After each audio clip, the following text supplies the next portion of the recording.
rain last night, and I wish I knew what time it was, because there are tracks of these lion that we had before the rain, and there are tracks after the rain. There's also tracks of a male that has come in as well, and we actually saw his tracks almost heading towards camp at the staff village as we were leaving camp. So the object this morning is going to be following lion tracks, and I'm standing on some right now, probably about the freshest of all, tracks of a male, and we're going to go and have a look at them. Hopefully it's not going to rain. There, I can hear a lion moaning up ahead of us. Let's hope that the weather holds. There's some pretty heavy clouds out there, up there and out there. I'm getting tangled in all sorts of wires. Right, let's go see what we can find. It's just a lion talking, it's not a lion roaring, so it can't be too fast.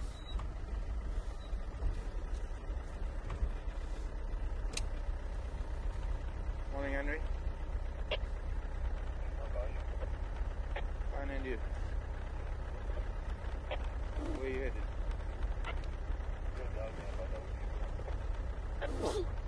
Okay, I'm heading down towards the dam. I've got some Konzo for my daughter Ngalo heading down towards the dam.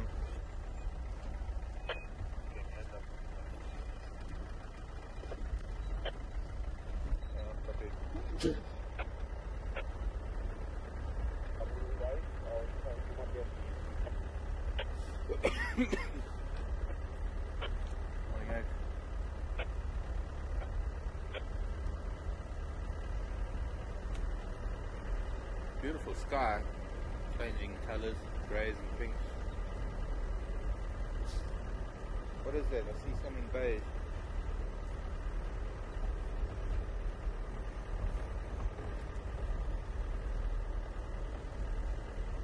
I woke up to crunching bones this morning outside my window. I think it was a hyena, a lot of hyena tracks outside my room. And then I thought, well, maybe it was... There's something on the damn wall, coming back this way. A hyena.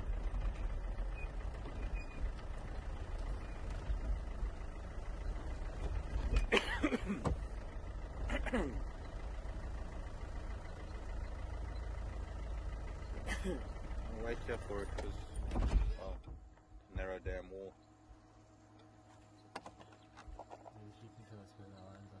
Yeah. What have I got here?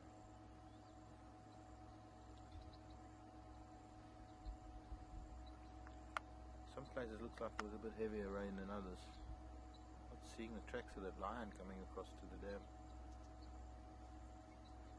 But then yesterday I didn't see, oh, there's a track but coming this way.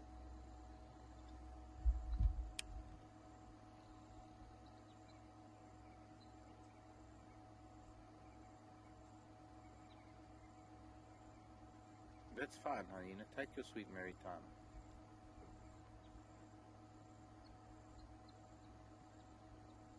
We're heading straight back to the den.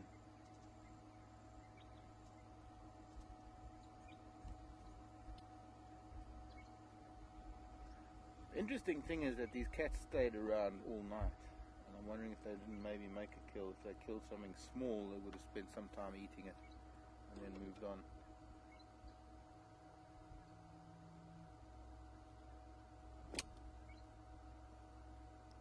One of Misi going down from Dams Road from the dam wall. What was that, Mark? PC. Just go along the dam wall a little bit and see what we can find. If anything further turns up. Lion dung. There we go.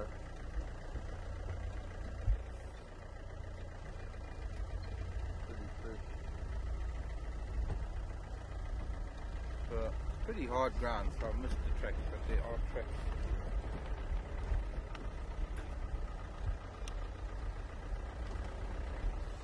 Wow, look at that pink. Pink sky in the morning. Ranger's warning.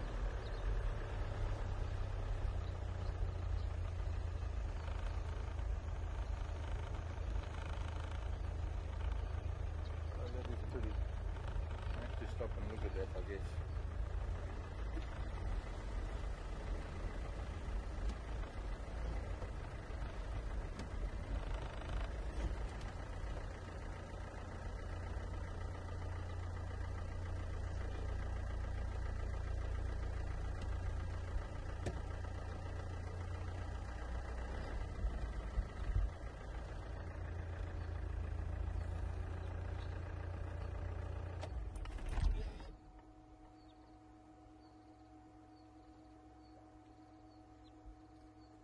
sky in the west reflecting the sunrise, because we can't see much with the cloud in the east.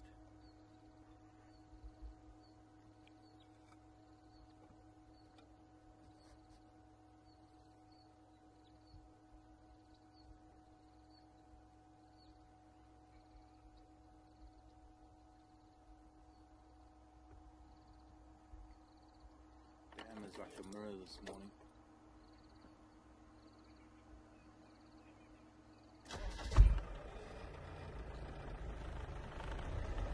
I suspect Gary Cutler.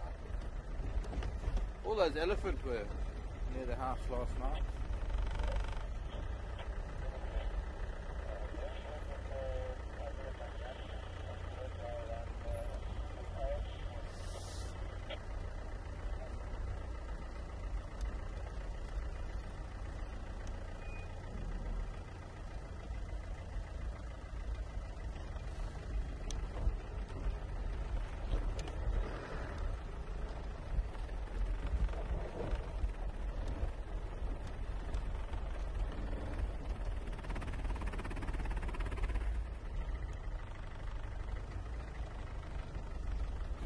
Central Road.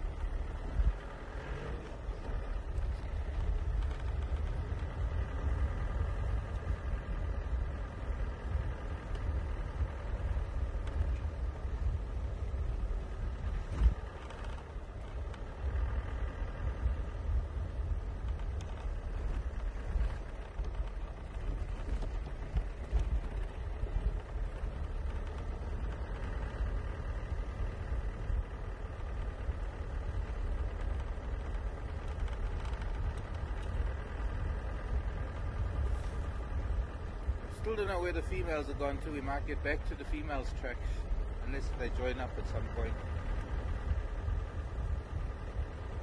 But for now we're on the track of a male. Could be a young male, not looking as big as a Mapocho or a Machingaline. Maybe this is the young Styx male. And now we're at a junction. My guess is he might have gone north. But let's see.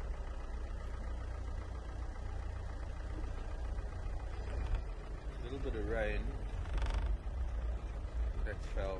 The grasses are wet, so I'm thinking cat might want to travel on a road more than a, yeah. And hyena.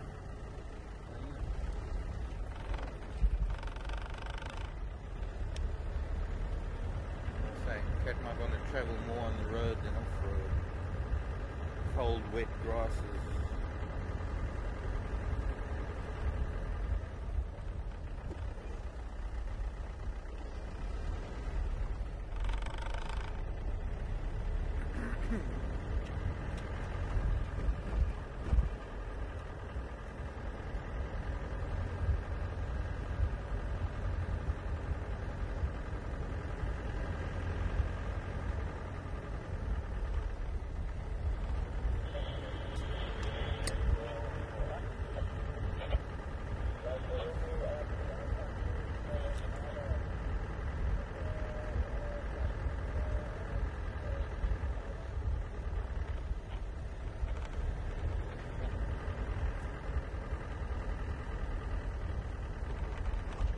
Pandang.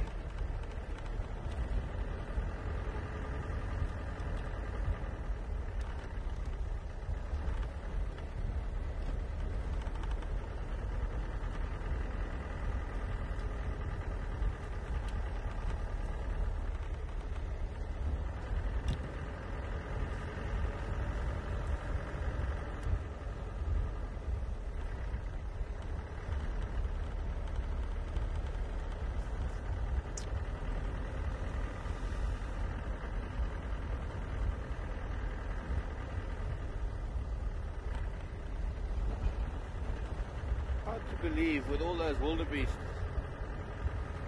on quarantine that they didn't go for one. Unless they did, and they took one of the youngsters, another quick meal.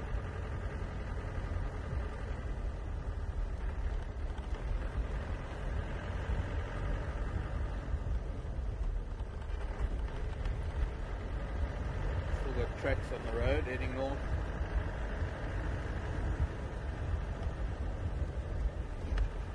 Cat's still walking now. I don't think we're very far behind it.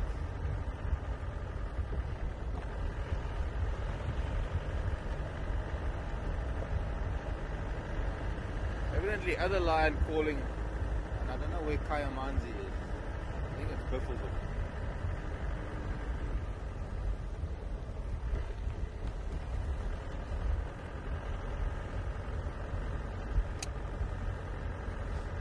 Henry, come in. Henry, is Kayamanzi Buffelshoek?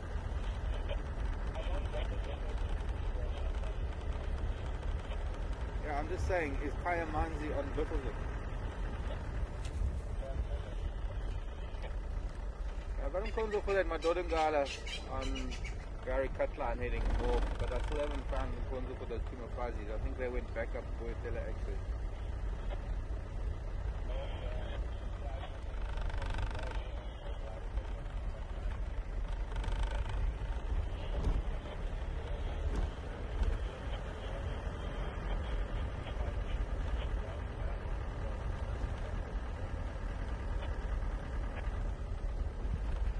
Aha.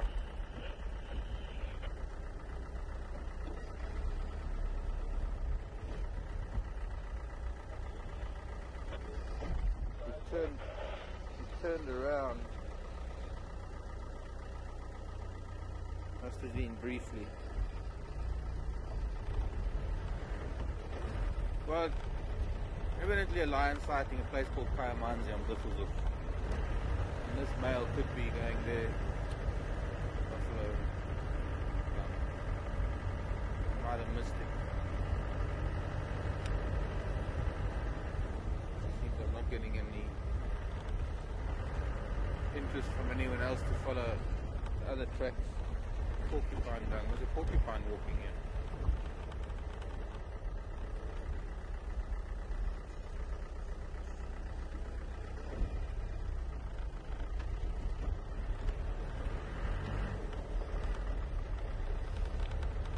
Lion met porcupine.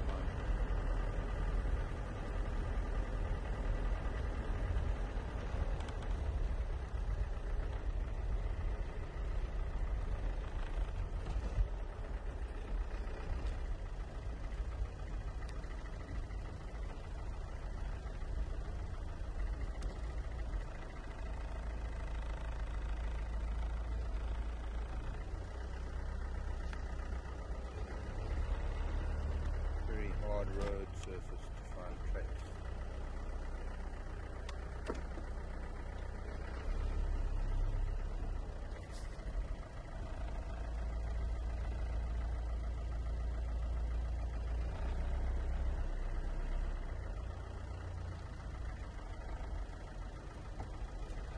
Could have been his tracks going off into Buffelshoek.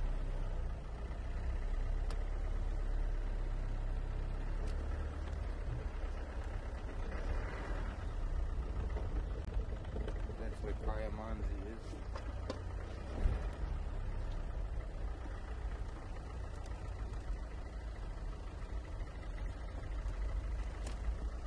Then we had tracks heading east along this road, and there's nothing here that I can see just yet. There he is, coming onto the road.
light because it can create shadows. I can simulate sunlight that helps to find even the slightest disturbance in the sand in this hard, where it's pretty hard like this, with no light to do so. The only thing I'm picking up are rhino tracks, but then a rhino is a pretty heavy animal. I have to say that looks like a pretty small rhino, quite fresh too. I don't really know the difference between black and white rhino tracks that well, but that it looks like it's got very small side toes. Slightly different. It must be a youngster.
Yeah.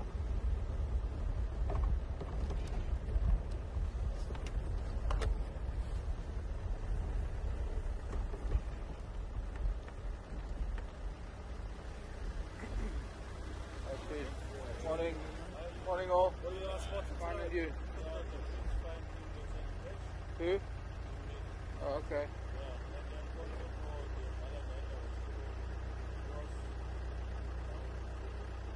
To Bubu Road. Okay, because there's other, did you see that Mkonzo coming out of village, Start Village? Yes. Yeah. Yeah, but then there's also, he came down between Inga and Yuri's Kaya, crossed the dam wall, Central Road, Gari Cut Line, his tracks are still here. Yeah, but this one's different. But did you see that in the Mkonzo for that Mafaz?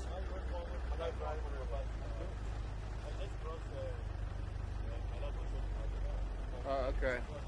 Where's Kaya Manzi? Okay, bye.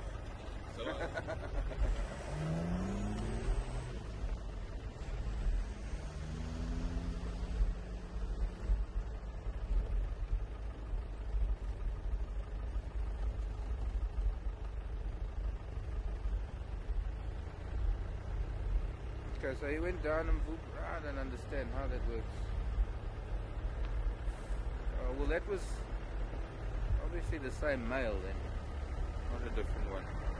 He went down on Bubu Road, walked around the lodge a little bit, then came back this way.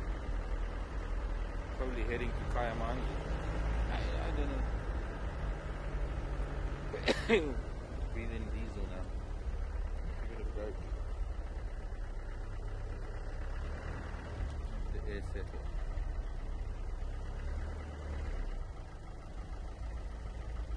This male's still walking on the road, but then I guess it might have something to do with that lion that they found in Buffelshoek.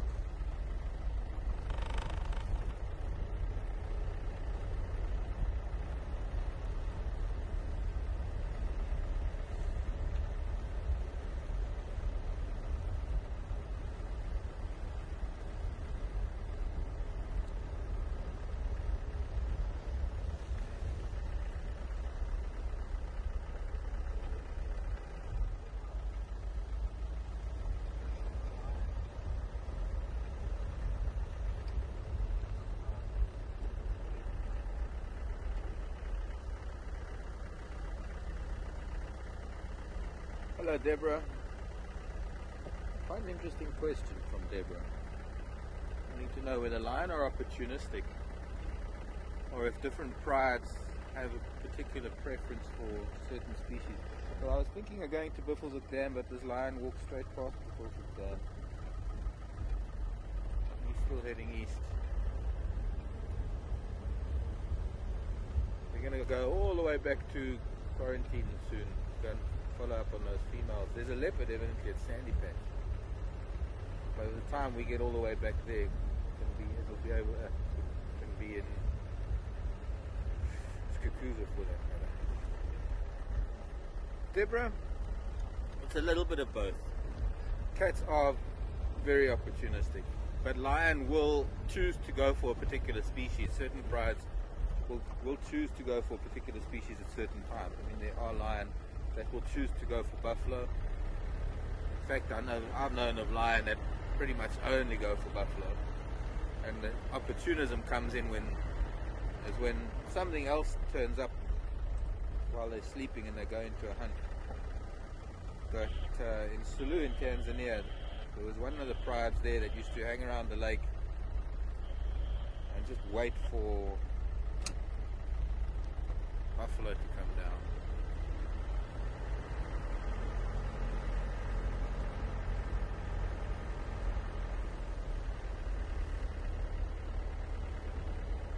That's hyena running the opposite direction, and there's the lion walking in the easterly direction.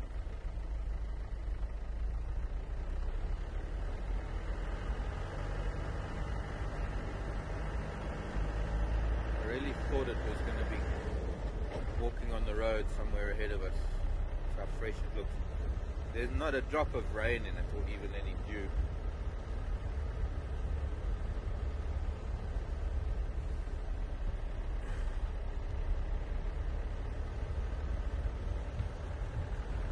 But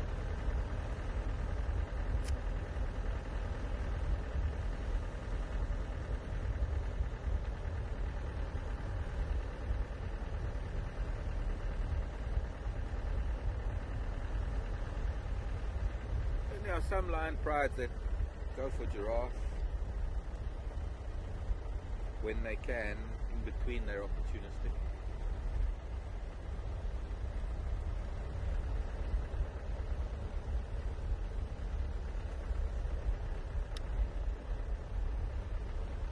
I guess the answer is mostly opportunistic, but they have a preference for particular species at times.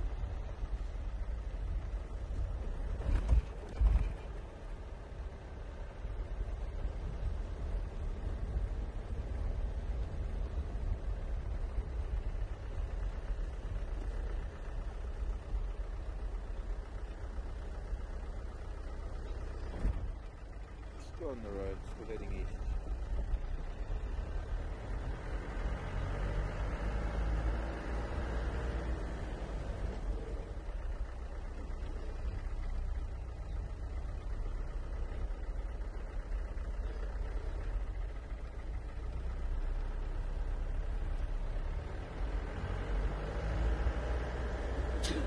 Bless you.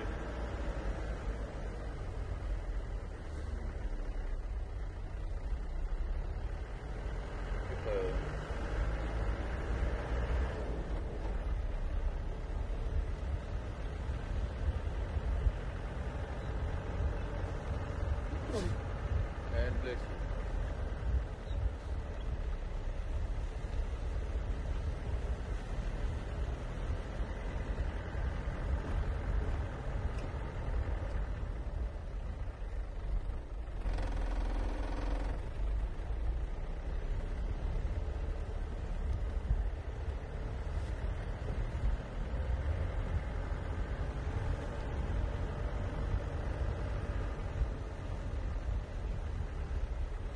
Henry turned off there to go to Kaimansi.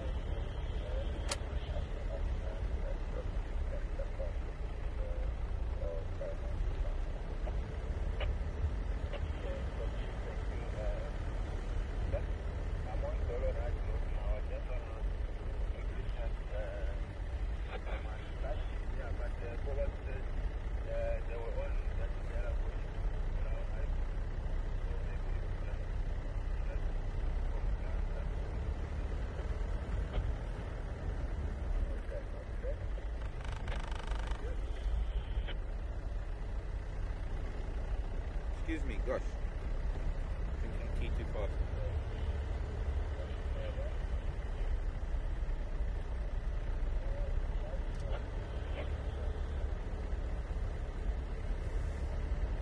I think he's turned off the road now, this lion. Which ties in more or less with where Henry's gone, where they're all following tracks, I think. But this is our northeastern corner, and it's the end of the road for us, wherever this lion has gone.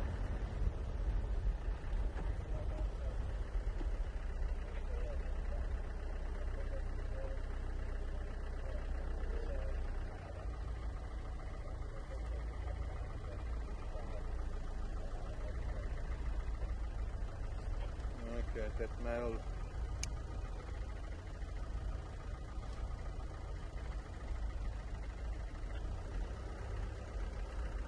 Henry, come in.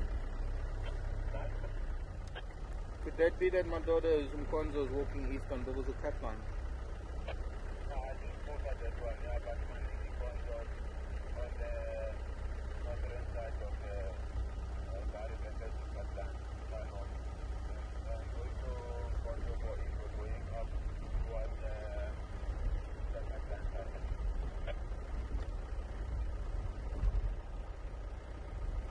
Copy.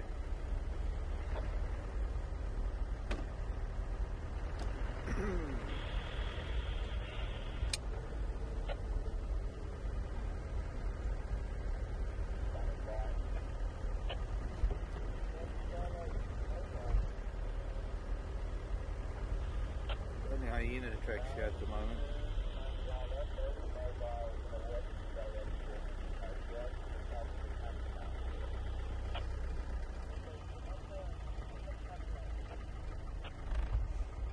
Pair of sandgrass in the road. Double-banded sand. There was a pair of double-banded sandgrass in the road, and they're going to be back in the road shortly. Nothing on Cheetah Katlan other than hyena tracks.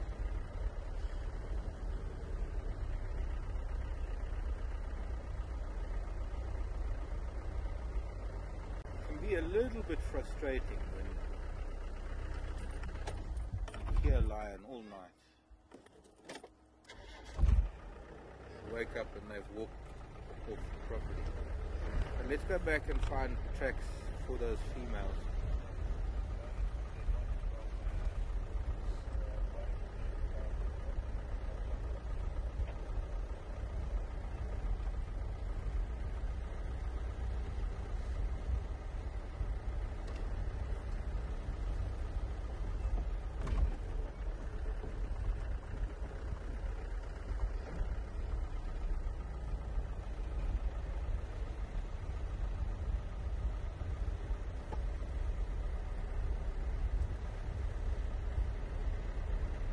Okay, so back to square one. Except at the moment we're on square 20, so we've got a long way to go. Sandgrass still in the road. I just fly off and land elsewhere. Sorry, children.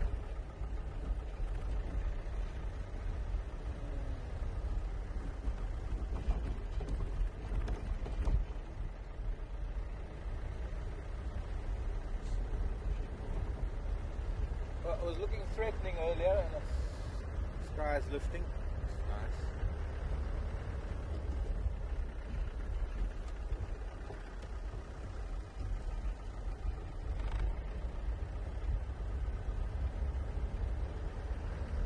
Rhino trucks.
Hello, Bets. Morning to you. Still awake. Bets is asking about baby elephant. Now, I think Bets, you're probably watching the camera at San Diego Zoo. I do need to watch that one of these days so that I can see a lot of what you ladies are talking about when you're asking questions about those elephants. But Bets wants to know if young elephant in the wild roll and eat their mother's dung the way they do in the zoo. And the second part of the question about the bull, but I can't say that I've seen youngsters rolling in the dung, Bets, but they do eat the dung. In fact, it's a very important process. Oh, this is that warthog again. Big male warthog that lives up here. Very important process for elephants. The youngsters will eat mother's dung because they will then they will take in the bacteria that is harbored by the gut that helps break down, that helps the fermentation process, that helps them digest their food. Not that they digest very much of it, but still, it's quite important that these young elephants have that bacteria.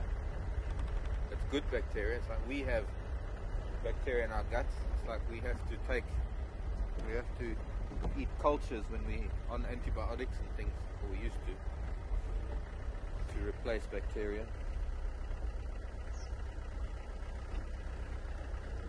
They don't get it from their mother's milk.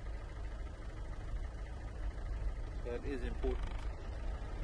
I can't say that I've seen them rolling in mother's dung. Maybe that's just, I don't know. I'll have a look and see if I can see them doing it one of these days.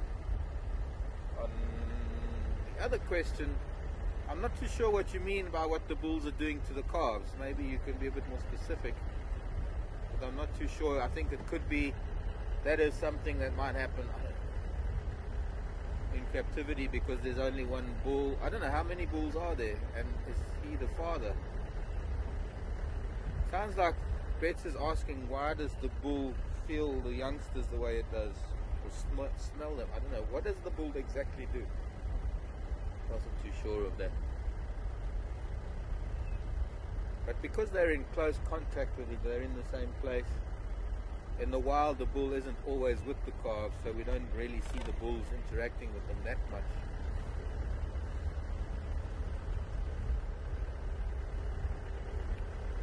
We're going all the way south to Gowrie Cut Line, because if these Styx lionesses, if they went anywhere, especially with the big male lion coming in, they went anywhere, they would have gone south. So we'll go down Gowrie Cut Line and see if they've crossed anywhere there. Failure to find their tracks on Gowrie Main. Gowrie Cut Line, Gowrie Main. Failure to find their tracks there, we'll head inland.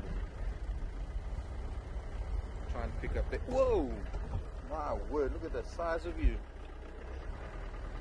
I'm gonna get the camera off of it.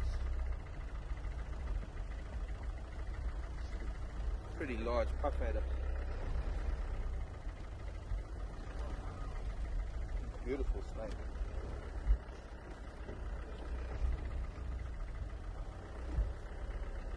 Can you look at that?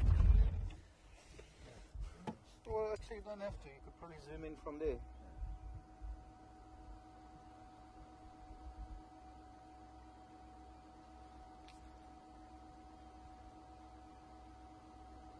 It's in defensive mode. It's already gone into defensive posture because I came to a halt right next to him so suddenly. Her. You see how broad the snake is? I mean, it's extremely fat, short and fat.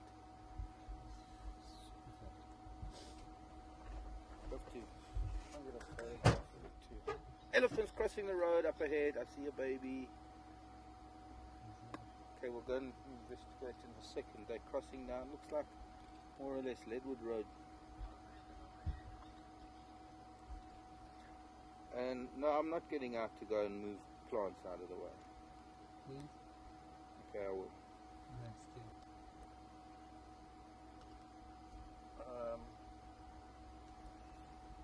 I've got something like this. Should I jump off as well? No. Too easy, right? Huh?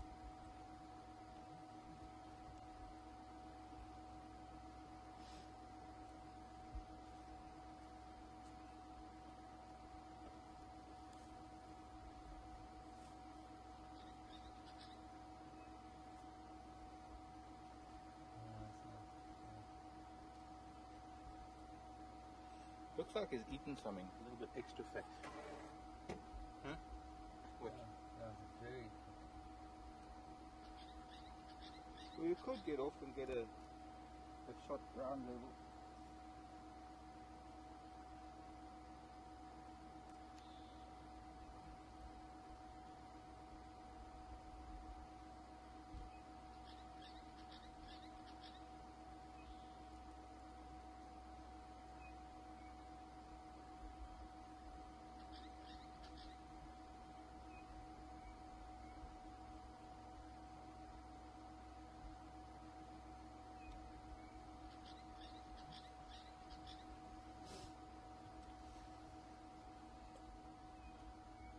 Yeah, can I get it?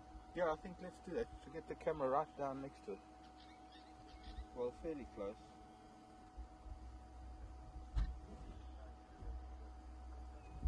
It's definitely swallowed something. What was that Craig just said? It's South African. Okay, no, we're going to keep our distance.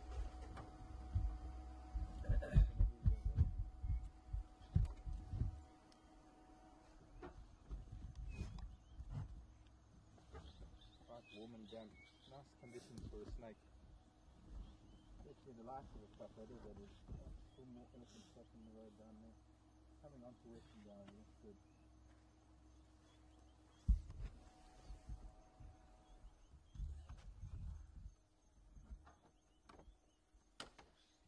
Okay, what's the striking range? The length of the snake. Okay, which is probably about 47. You could get the camera to sort of there. Sound up? Yeah.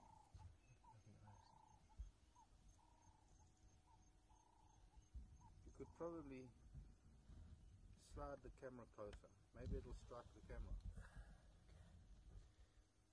No, but it's easier, better to use the zoom than get hands close to it. So.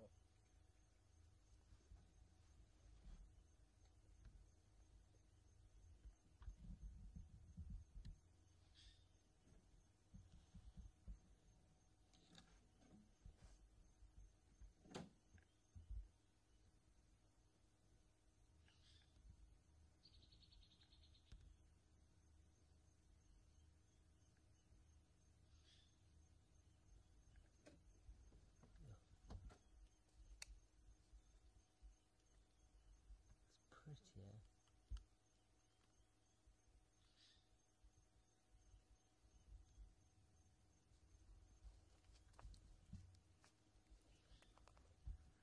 I don't know how close you can get to the scales, but those scales are what we call keeled scales,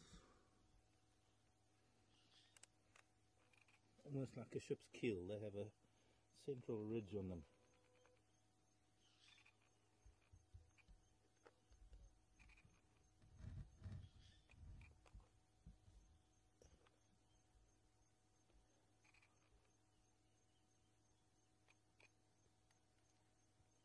Heartbeat.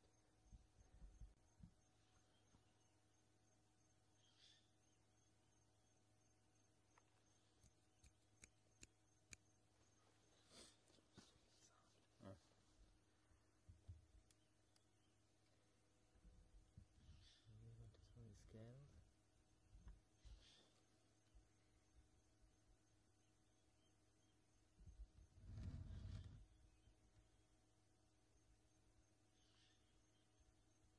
Good. There you go. Beautiful shot of the scales. I hope that translates quite nicely on the screen. But really a stunning snake. You can see how well it would be camouflaged amongst leaf litter. Even in the grasses, as green as it is, they still find there's still enough brown and beige and that kind of colouring for them to blend in.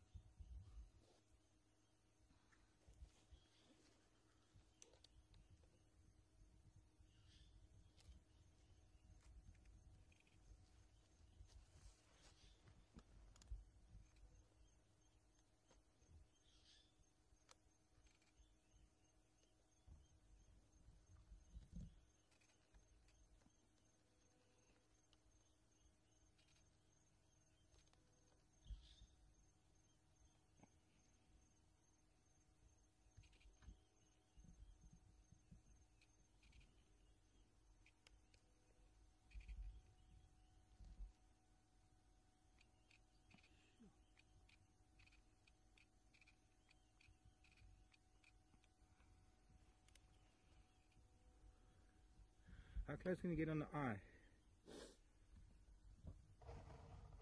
Maybe from this angle. Side on. See that vertical pupil. Like a camera's aperture. Almost.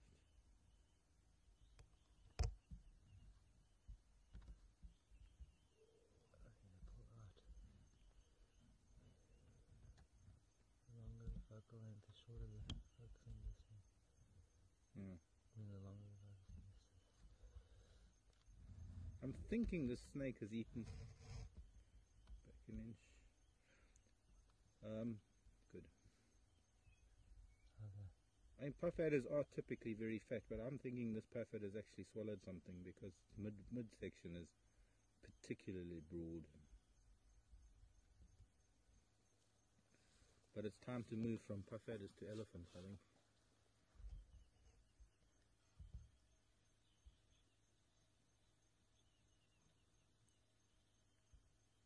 You can see my reflection in its eye.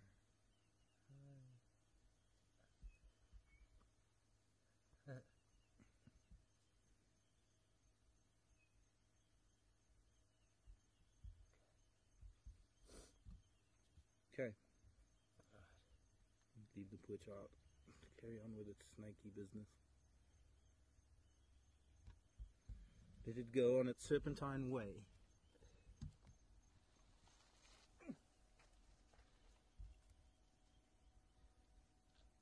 You want to put your hand next to it just so you can get an idea of scale?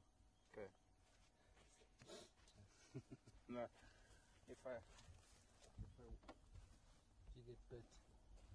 I've had cytotoxic venom at exception. Okay. Sound wasn't too much. Too good.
I've got one Mafazi now with me on Saturn.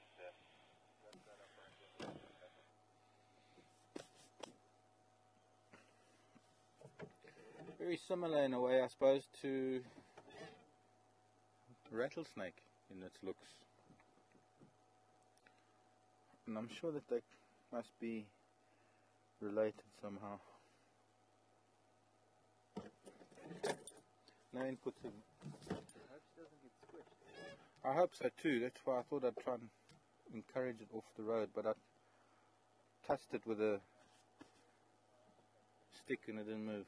Didn't want to move. But it's probably because it's petrified. Terrified out of its skin almost. It's very full.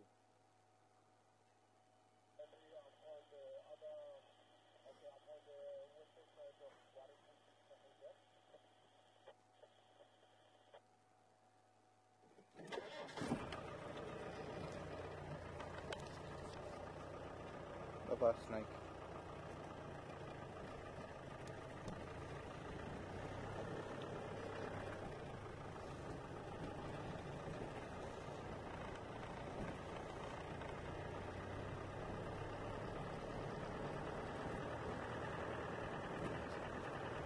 Someone asked if we could see elephants this morning.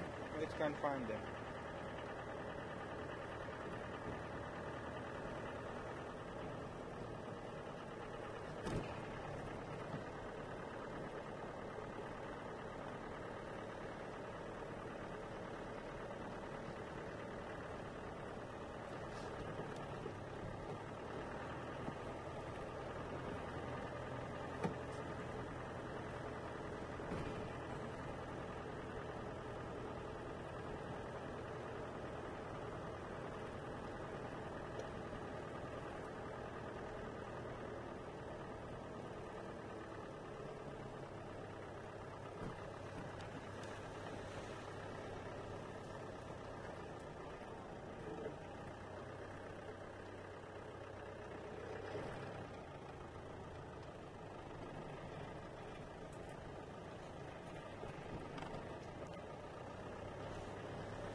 Well, thanks for your follow-up email, Bets. Saying that there is one bull, the father of the calves. How many? I think there's quite a few calves, youngsters in San Diego Zoo. Several of them. I think there are 4 new little ones that were born last year, if I'm not mistaken. Something like that. Anyways, Bets is saying the father of all the calves, and he feels under their bellies and all over them. I think that's more got to do with captivity, Bets. And a little bit of it, yes. I think when bulls, especially bulls who know that visit their children, they probably do. Maybe sexing them, checking their health. I don't know. But I would imagine it's more of a behavior that's associated with the zoo. Well, here are the tracks of those ellies that have just crossed the road. Went down that way, and I see more Drakensberg than Leadwood Road. They were moving quite fast, so they could be 100 yards away by now, 200 yards. Excuse me, Shelley's francolins.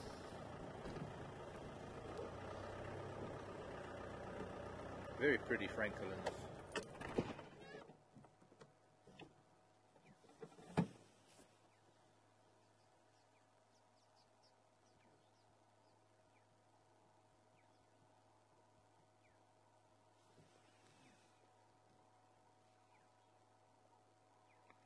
Losing a feather.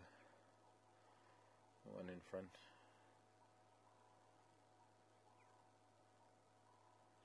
Looks like it's actually drizzling and misting rain over Zoe's Road in the distance. That open area that we stopped and we looked at Cheetah Cut Line? Yeah. That's it there, just to the left of that tall tree. Open area on Zoe's Road. It does look like it's raining. Yes, just on the left, a little bit more left. There. Now, through that gap, you can see almost like an open clearing there. That's that open area where the old hyena den was on Zoe's Road. Far away.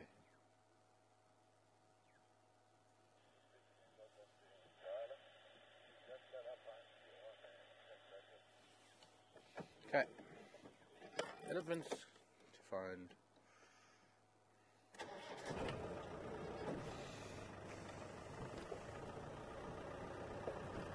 Come, Mr. and Mrs. Shelley. Off we go, off the road.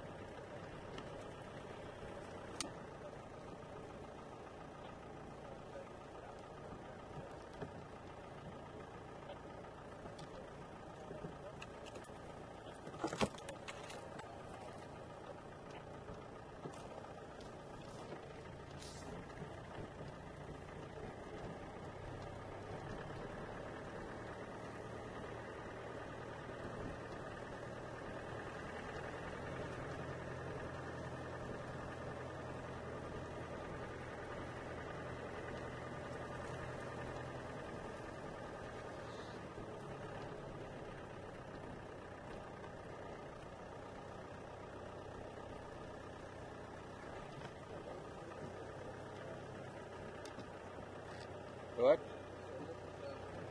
Okay, thanks.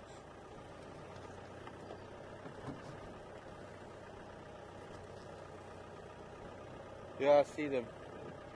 I see one.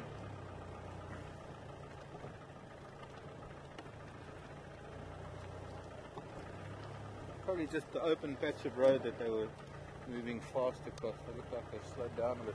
This is a bit sensitive, this soil. It's a little bit muddy.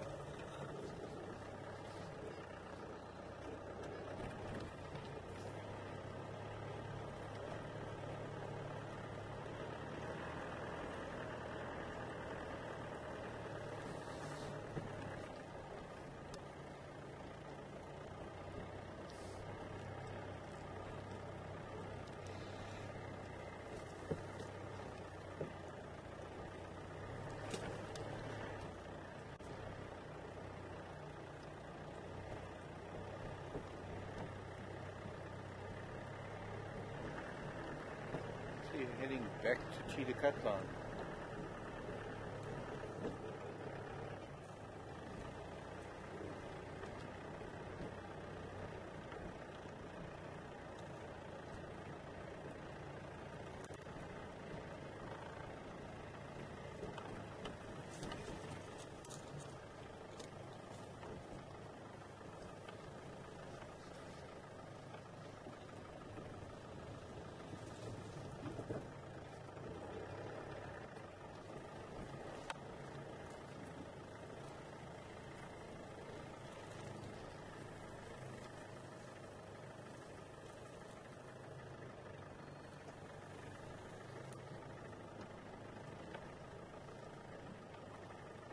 I know this old ladies.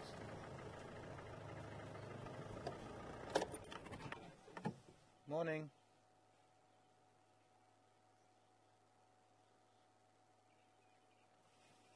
An impressive elephant. She holds her head very, very low. Bless you. It's almost like she hangs her head.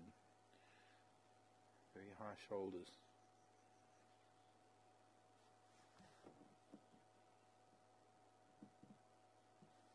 Let's try to get around to the east of them now that she's moved a little.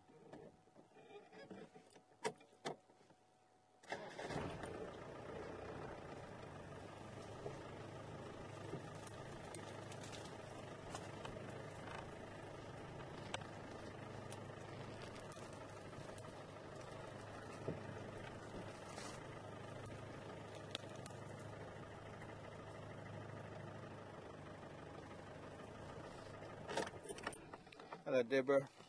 I want you to know how they discipline their young.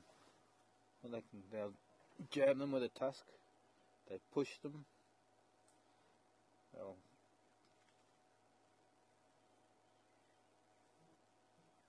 push them, suppress them with a trunk. Hello, Mrs. Ellie.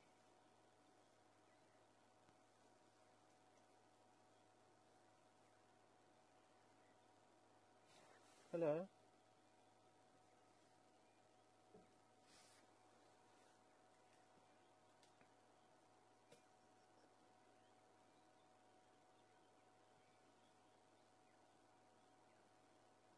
Little 2-year-old. About a 2-year-old, maybe 1.5.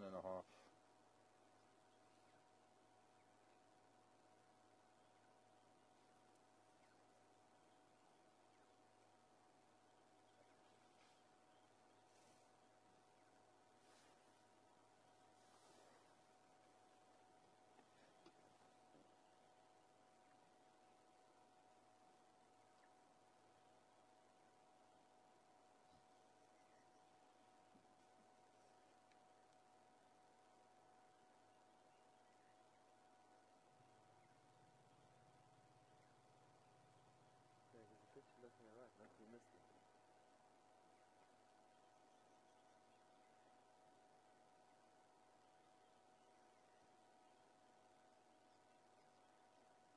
Looks like a bit misty. It could be. I think it's inside the camera lens. It's just getting misty on the lens. Looks like. I don't know if But the inside. effect is working.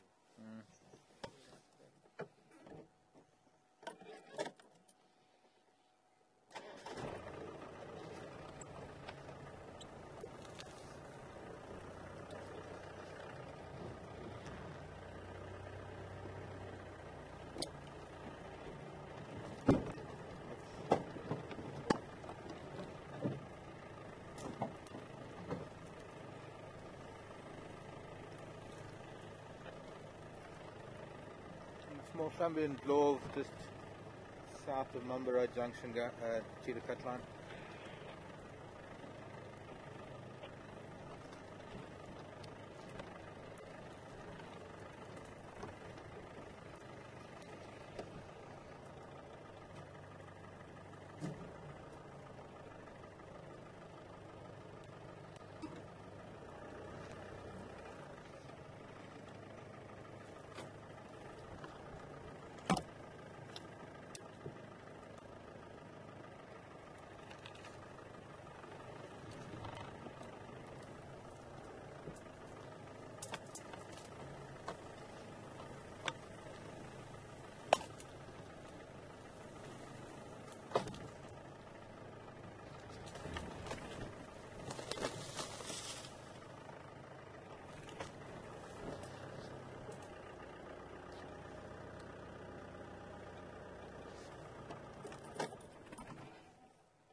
Coming back to the family, madam.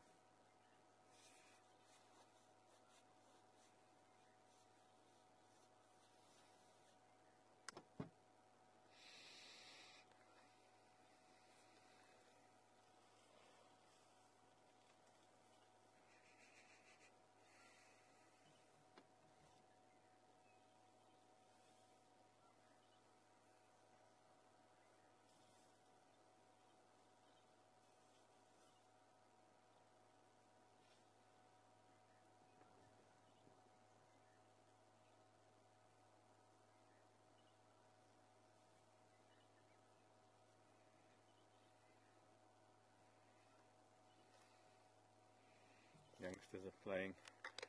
This female's got her broken right tusk, so maybe it's not. I must look at my records. I don't know if I have seen it before. A very distinct edge to that broken tusk.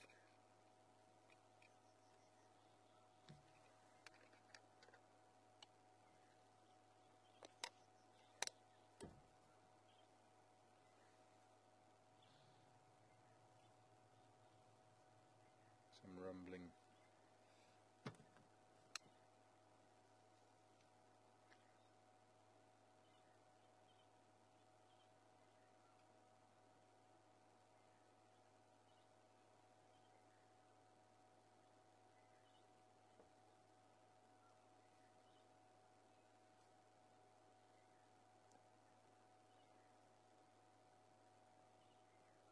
This little one's a bit smaller than the other.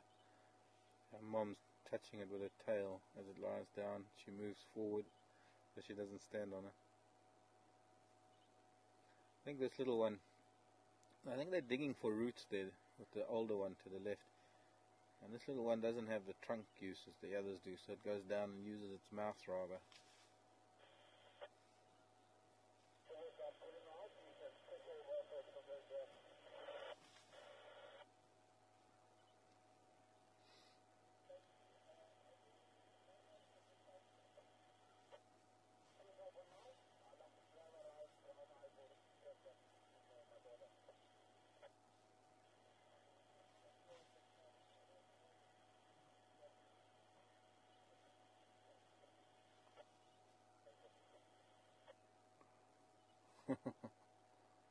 older female came to see what was going on. She's there, as you could. I don't know if you could see that too well, but just using her age and size, intimidating the youngster, getting to the roots that were being dug up. And now the older female probably going to come and discipline her, just intimidate her enough to move her away.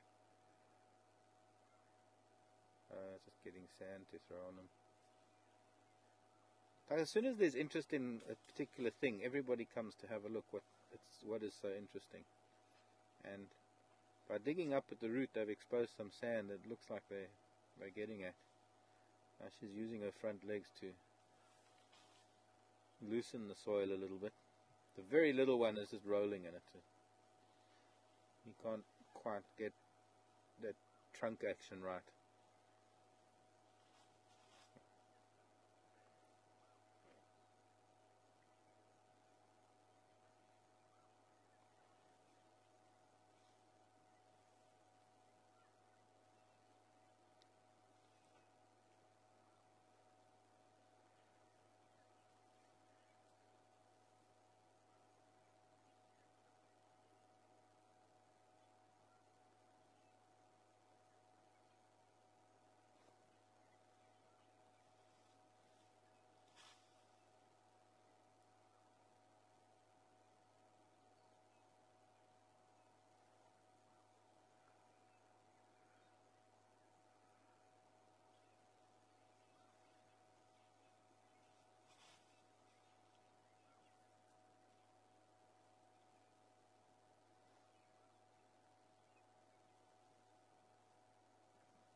What is so incredible is that they can aim so well, especially when they're adults. They can aim a handful, or rather a little trunk full of sand, wherever they need it, or mud or water for that matter. Little one coming back hoping to get a bit of a shower of sand just by standing next to the older cow. Must be a big sister. Putting its trunk in her mouth.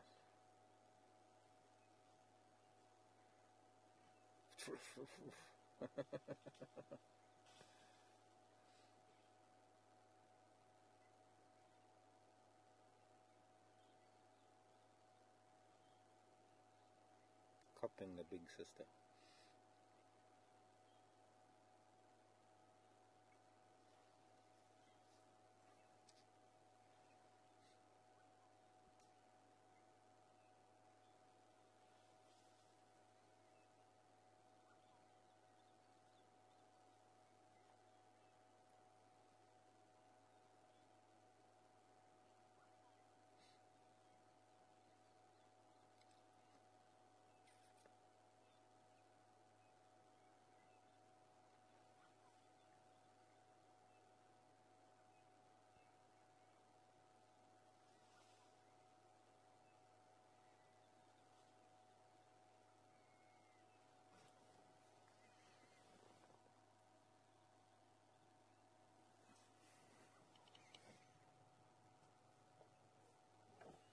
And one female constantly rumbling. I think she's constantly talking to other elephant maybe.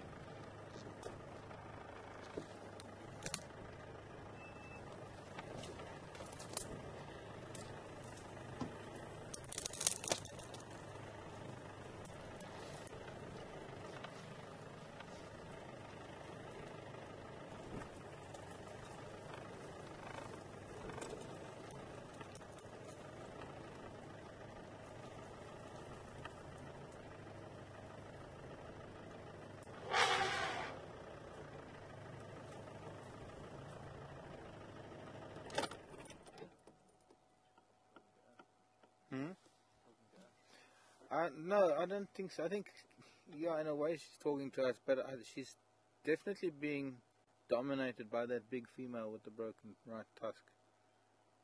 And I guess in a way that was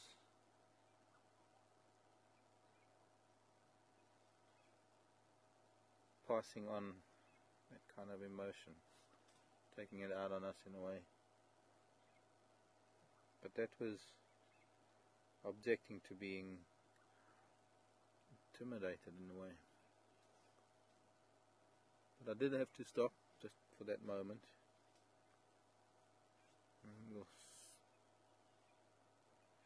Even though we're not in a good position.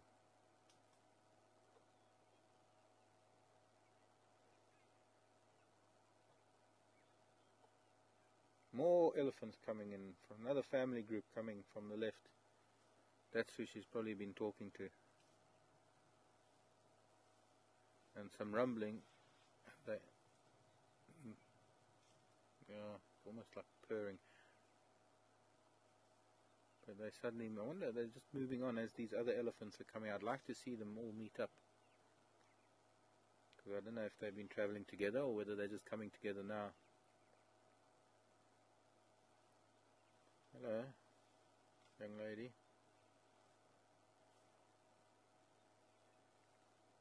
And the little boy. And there's a big mama.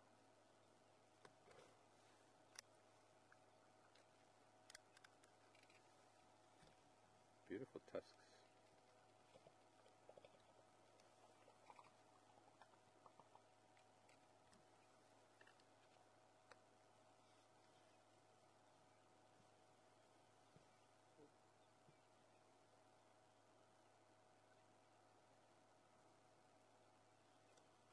Morning, madam. Yes, it's me.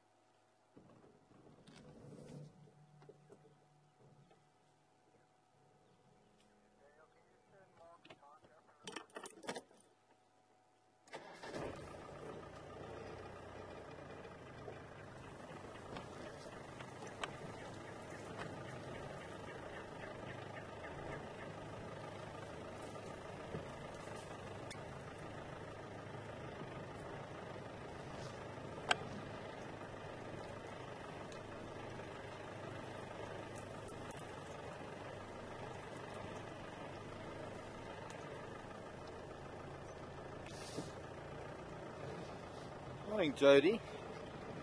New Mexico Jody. Saying she's whoops. I guess aren't that many dung beetles at the moment. Just went over some dung. Jody's saying she's never noticed the hump on their backs. Excuse me a sec. I just got to try and get around this turkey berry.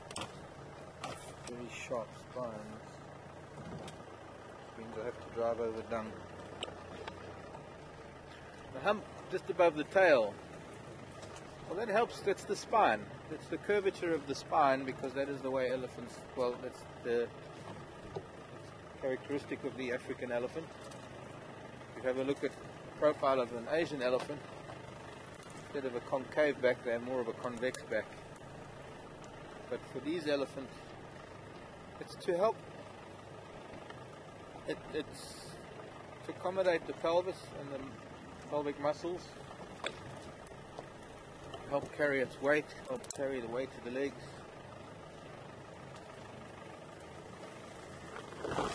You water off of that.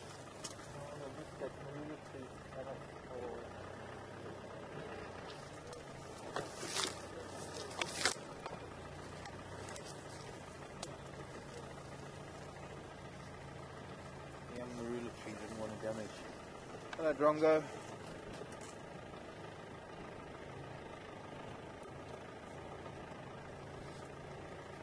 So I wonder, these elephants seem to have been waiting for this other family group to arrive, and now they're all heading south.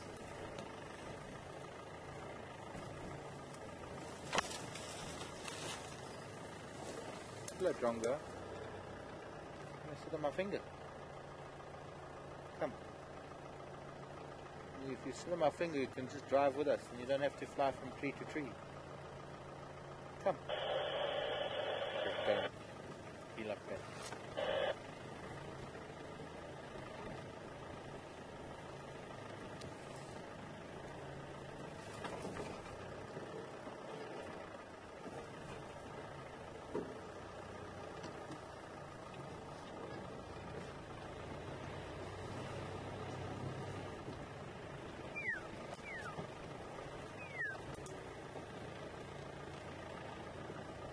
got a fork-tailed drongo following us like they do follow elephants. I'm wondering if we're not going to get stuck in. We might get through this. Just have to lift this bush willow. Better than driving over monkey orange.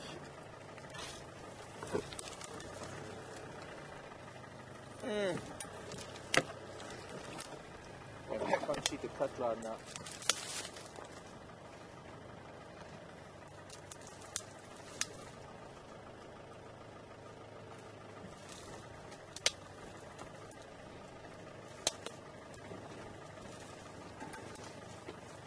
Squeeze through monkey orange here.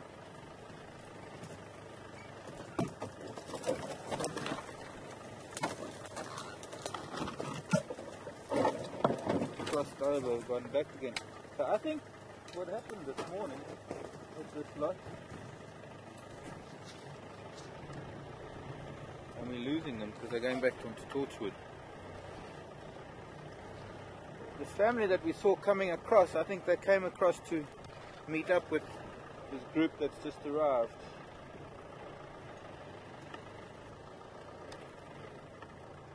Looks like there's been a vehicle after us.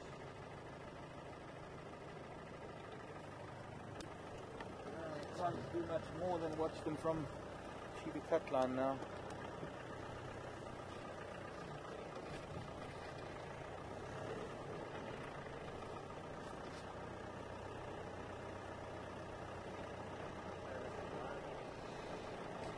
Pardon?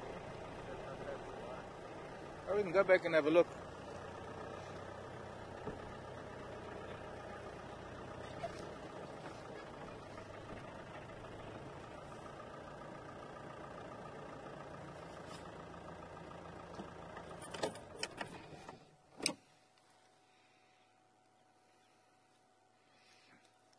Some and Love crossed back over onto Torchwood, just south of Mambara Junction, Cheetah Cutline.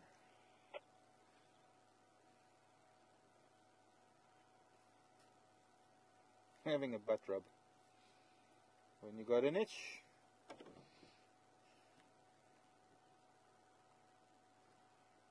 I see warthog doing that more often than elephants. That's called multitasking. Scratching the butt and eating at the same time.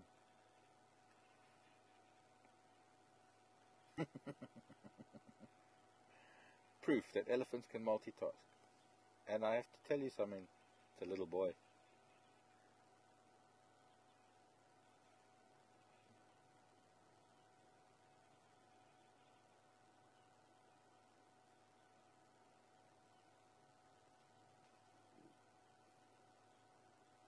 A lot of talking between these elephants, rumbling, mumbling.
Hello, Hez.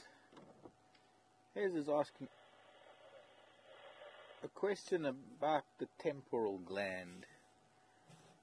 Hez, really new viewer, I think. He's just saying it appears that they are crying, but it's not crying. He's referring to what appeared to be tears running down just a few inches behind the eye, between the eye and the ear. That is a temporal gland. That is a gland that produces secretions, and sometimes elephants that are stressed will have secretions from their temporal glands. In the bulls, when they're in must,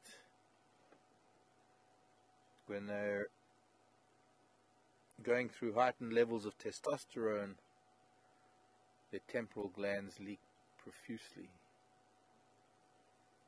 dribble, weep. But it's got nothing to do with crying. It's got to do with emotion more than anything else. And with the females, well, it can be stress related.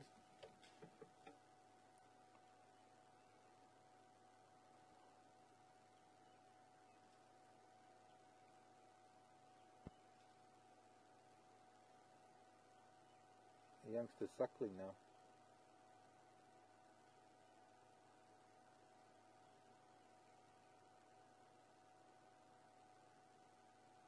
Put big brother in the way.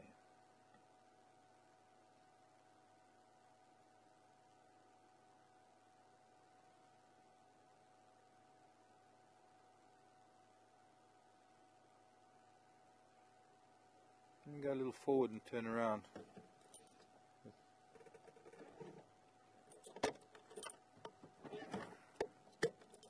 Just watch the last bit of them as they disappear.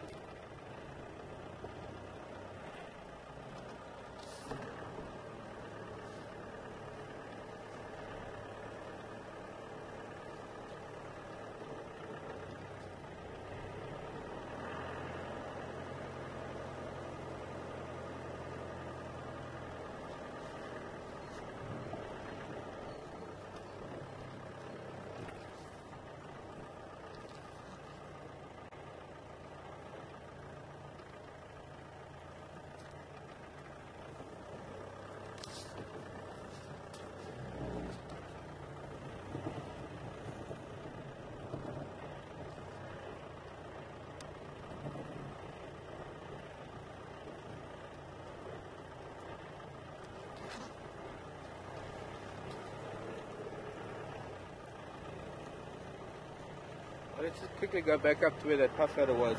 We're going to come back this way because I still want to go down to Gowrie Main. Not too far from the puff adder. I don't think it was too far back. We were watching it and we saw the elephant crossing not too far back. So I think it's too far up ahead.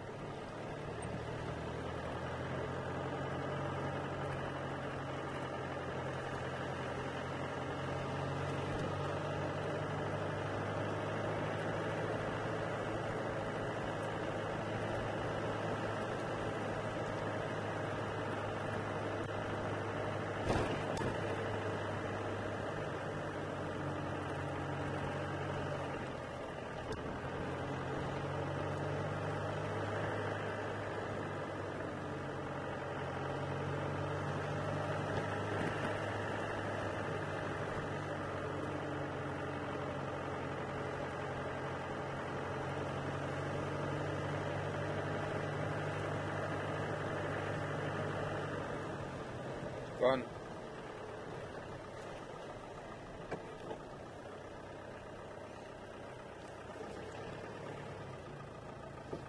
Goes here.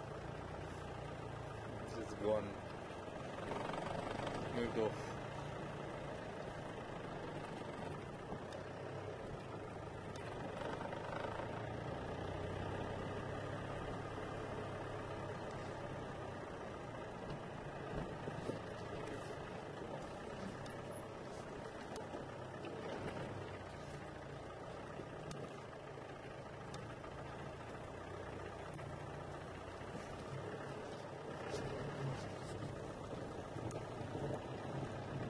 Which is good news because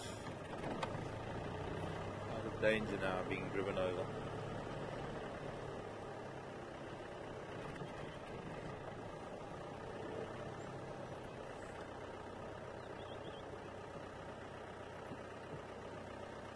Just curled up here.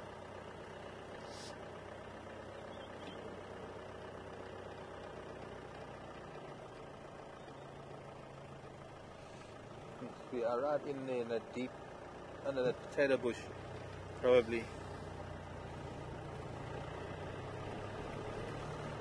Okay, onward ho, let's continue our journey this morning.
Wonder where Duna went to with all those lying around camp last night.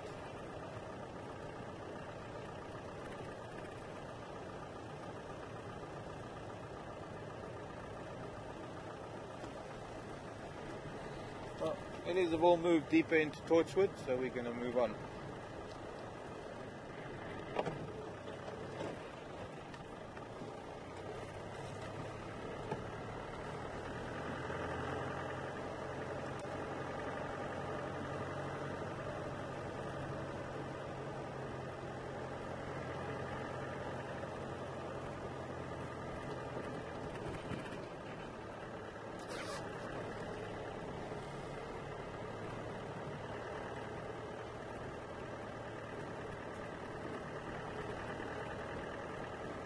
To take Leadwood Road, but I really don't want to miss what might be over this little ridge. There's been a lot of elephant here actually, down Leadwood Road. Seems our elephants are back in town. It helped when I was calling them the other day, I think. I can be vain and think that it was all my doing.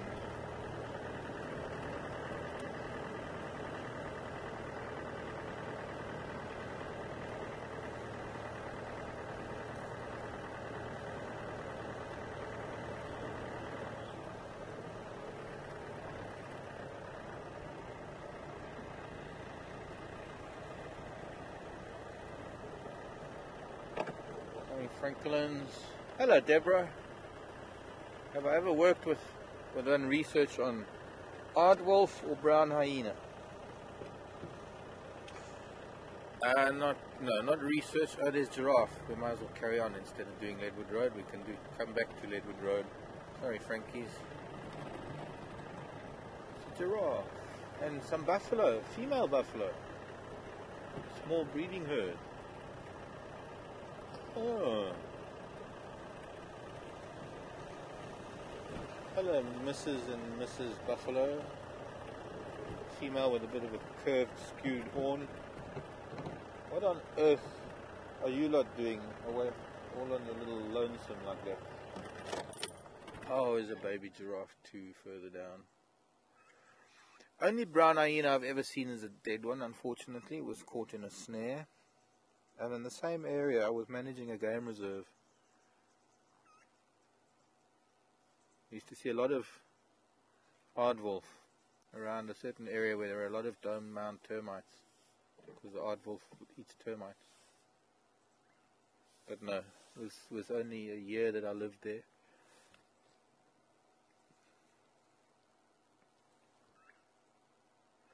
And I've seen one striped hyena once. And that was in Tarangire National Park in Tanzania. Midday. Giraffe are interested in something.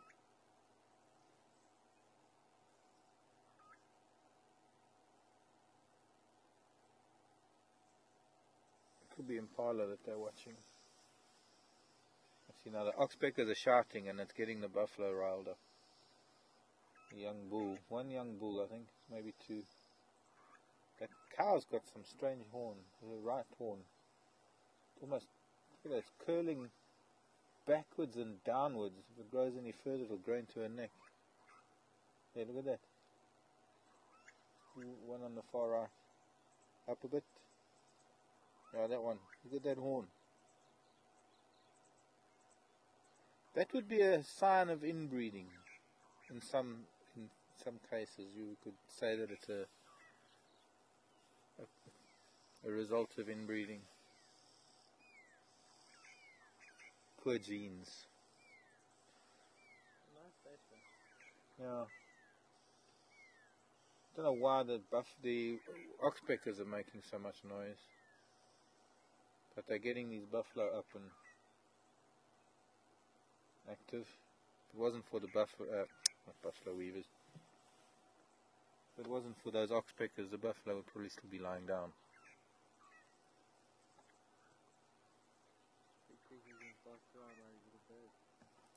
Pardon? Yeah, that'd be, yeah.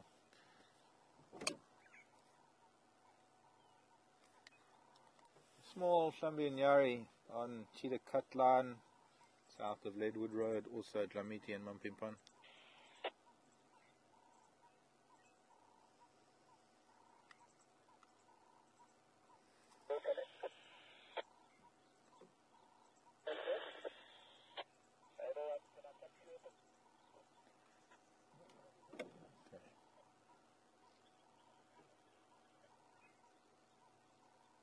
You can see this giraffe and her calf.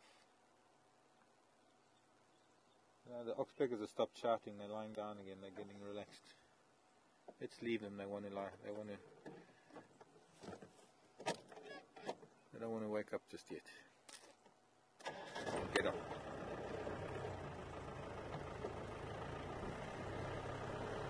Impala, rams chasing each other around with these giraffe.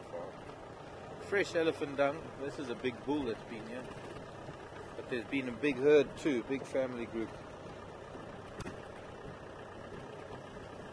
a lot of elephants, so I'm guessing down Leadwood Road we might find some more.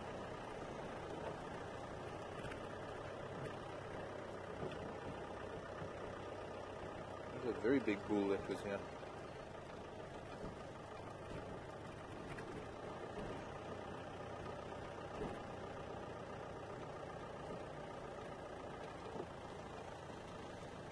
Quite fresh too. Hello Mrs. G and little G.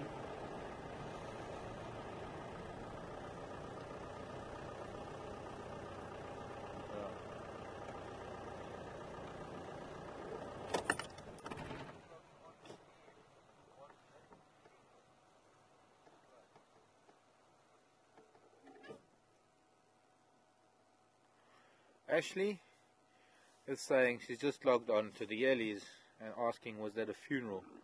Please explain. No, Ashley, can you please explain? I'm not too sure what you mean. Well, these giraffe are moving off too, unfortunately. Youngster's probably about 1.5 years.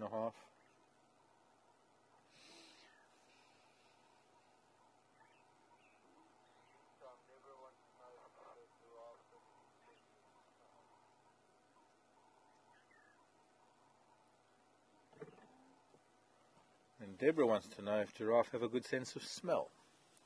I think their eyesight is far better. I think that giraffe's eyesight is their primary sense. Sense of smell, no, I don't think it's that good.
very hairy ossicones.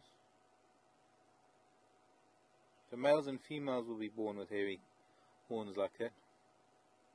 Well, we refer to them as horns, but there's nothing horny. There isn't the typical horn material that you find on antelope.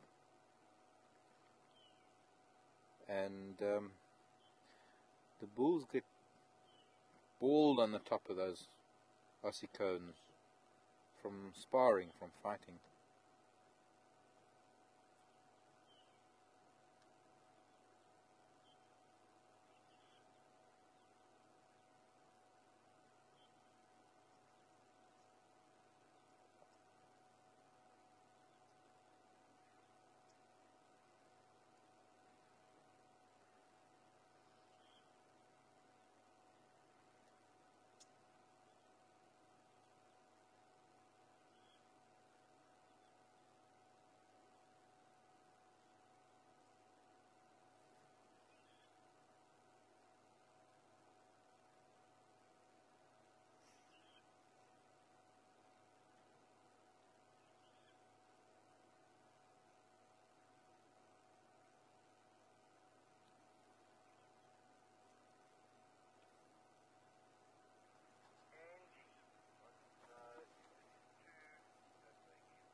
Hello, Ange. Angie wants to have that give birth standing up. Yes, it's true, Angie. Giraffes aren't very comfortable on the ground. They do tuck their legs under them when it's cold and they need to rest for a while. But giving birth isn't necessary to stand up. The calf needs to fall that little bit of a... It needs to have that little bit of a drop. Snap the umbilical cord. Break open the placenta. Jolt it into breathing. Calf's actually standing on a little termite mound. We saw some giraffe on that little mound the other day. I mean some impala. What did I say? Giraffe. Saw some impala on that mound the other day, playing king of the castle. So it's looking a little bit taller than that, but it's quite a strong size difference between mother and calf. The calf's already twice the size it would have been when it was born.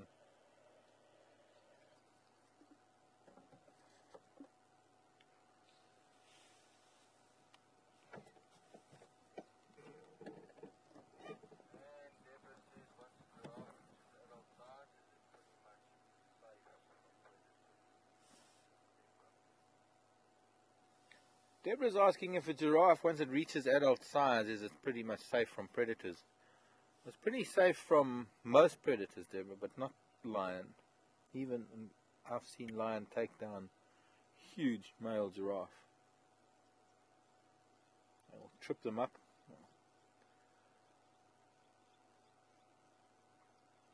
Or they'll pounce on them in a way that they can either immobilize them by biting into the nuchal muscle, and they'll pull them down. Just the weight, 250 kilograms of a big male lion, maybe going on closer to 300. Pretty easy. Well, not really that easy, but it's a matter of getting it on the ground, and once they get them on the ground, they're easy to kill. Let's move on.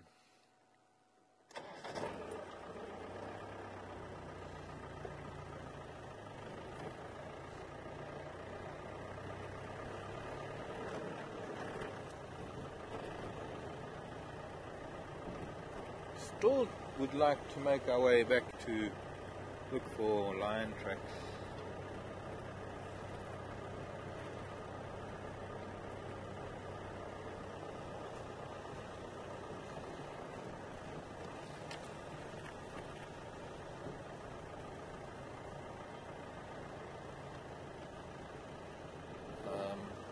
What kind of animal?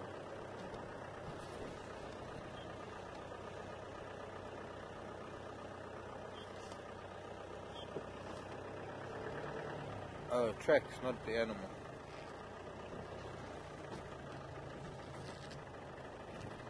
I know it sounds like I'm having a one-sided conversation, but I was talking to Craig about those lion tracks near camp. Going back to Leadwood Road, so many elephant tracks there. We'll come back to Gowrie Main. Nothing up here on Gowrie Main, tracks-wise.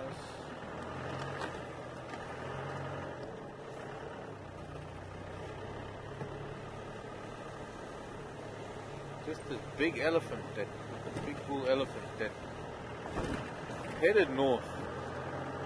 Not too sure where he went after that. Joined up with some of these female family groups.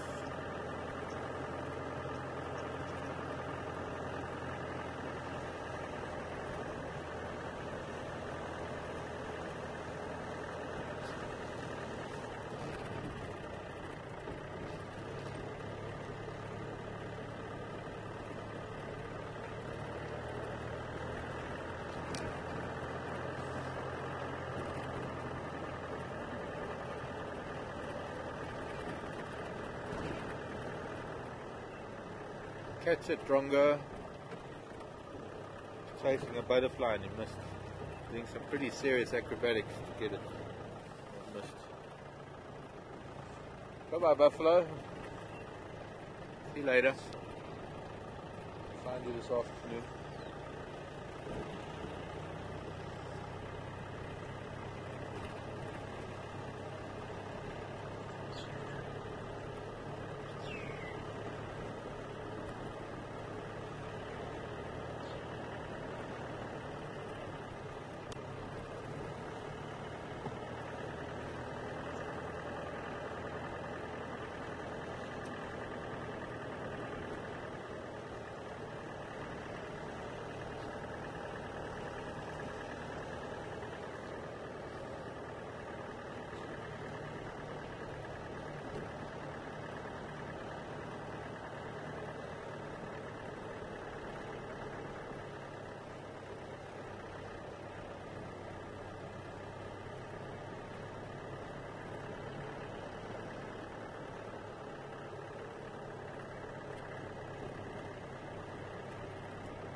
Elephant were very busy throwing sand, but it must have been during the night.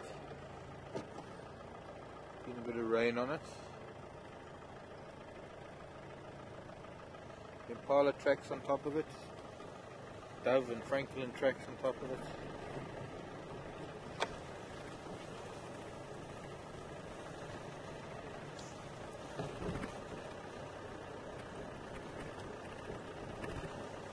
Doves, excuse me please.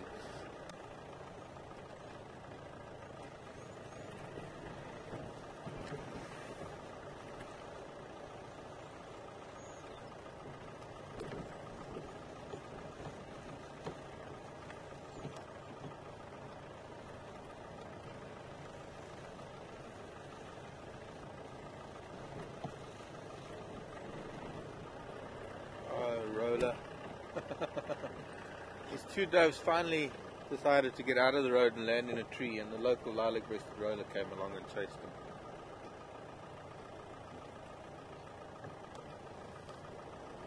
Now I'm chasing you again, aren't I? Sorry, little dove.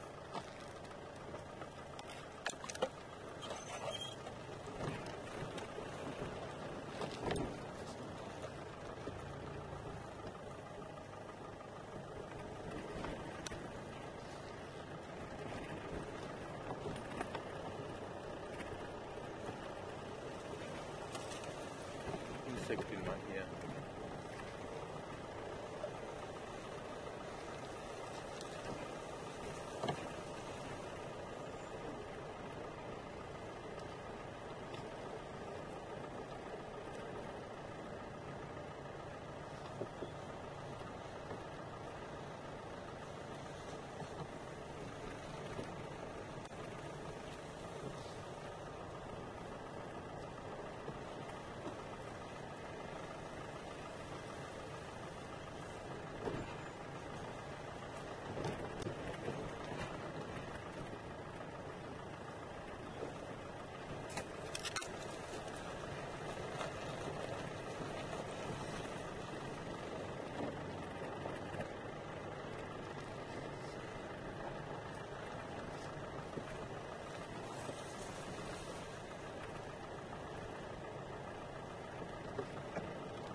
These elephants went west, so we might still get a chance to see that big bull that's following them, if he still is. If it's a different elephant, I'm sure it is.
I don't think they're too far away, actually.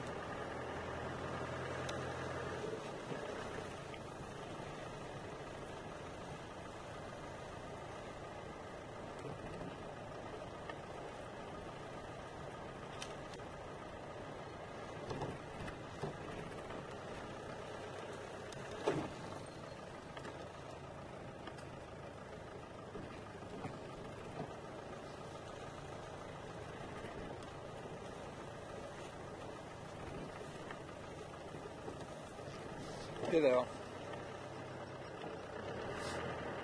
I thought they were close by. No, actually I said morning Ellies because I was saying good morning to the Ellies, as I'm going to do now. There's another group of elephants that we've been following from Cheetah Cut Line. Now we weren't mourning any elephants, we are saying good morning. Just being polite, you know. Thanks for the question, Ashley. The bacteria nest is down here somewhere. Oh, there's a look at that rolling around. Quite a large one actually, rolling in the sand. Come on, come on, come on, come on, turn. Jumbo Jet has got a small turning circle in a Land Rover.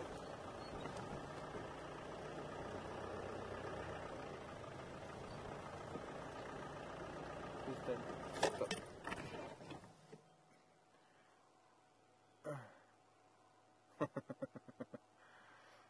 Little boy rolling around. Morning, Ellies.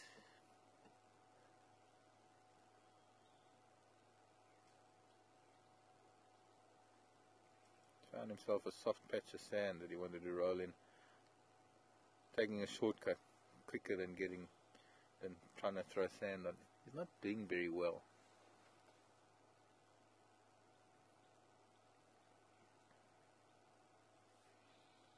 I'm going to move again. I just wanted to try and get a view of him rolling around.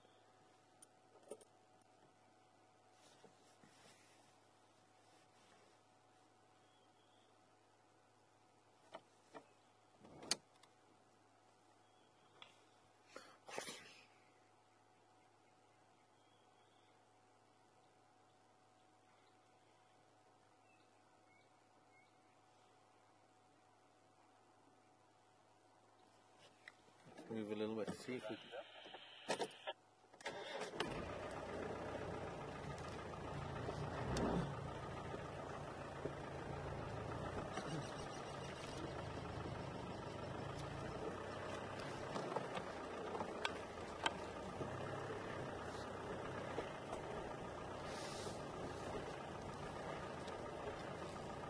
try and see Mom, the matriarch. Another little one here too. All these elephant families have got little ones.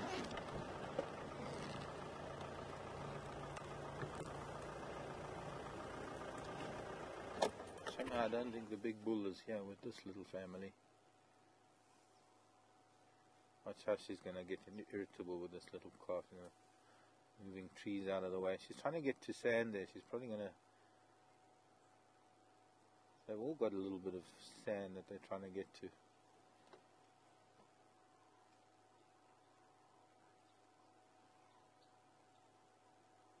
The young female, I don't think it's matriarch, but she is a mother.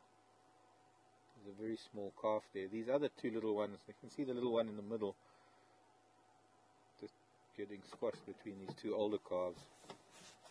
That little one must be her calf, but I don't think she's had any more other than that little one. And these two older ones must belong to an older female. We can hear some more elephant further down in this drainage line. See the little one. Now, why are they all putting sandalwood today? Because it's cool. They do that every day.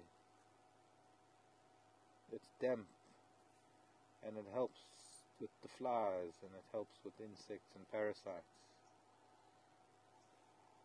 And it's makeup. The morning at 2.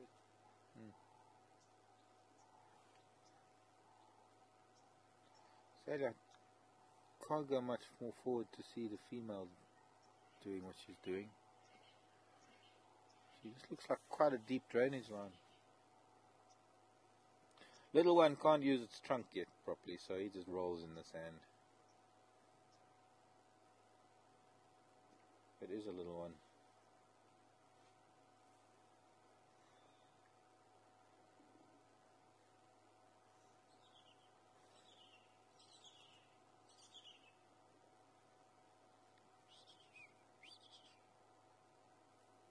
Arnolded kingfisher.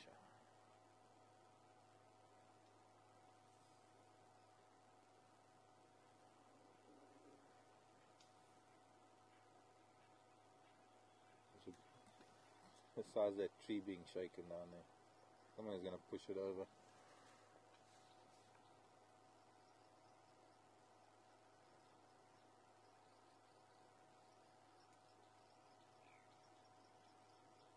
Stopped shaking now. Typical.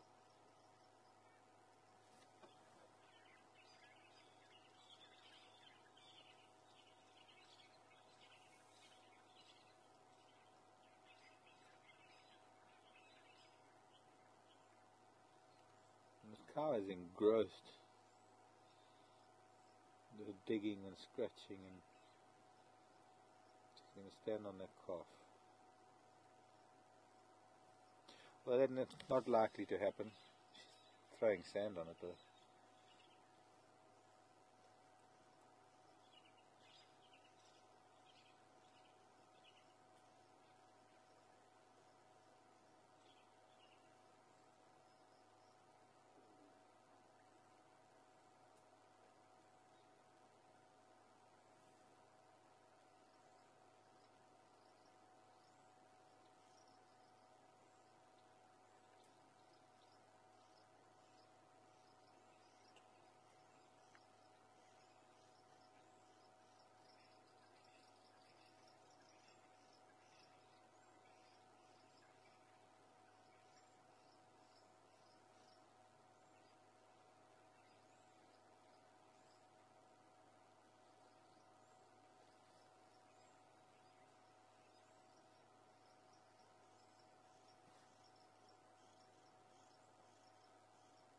She's also digging. Looks like she's getting some roots out there as well. I wonder. Let me see if we can move a sec.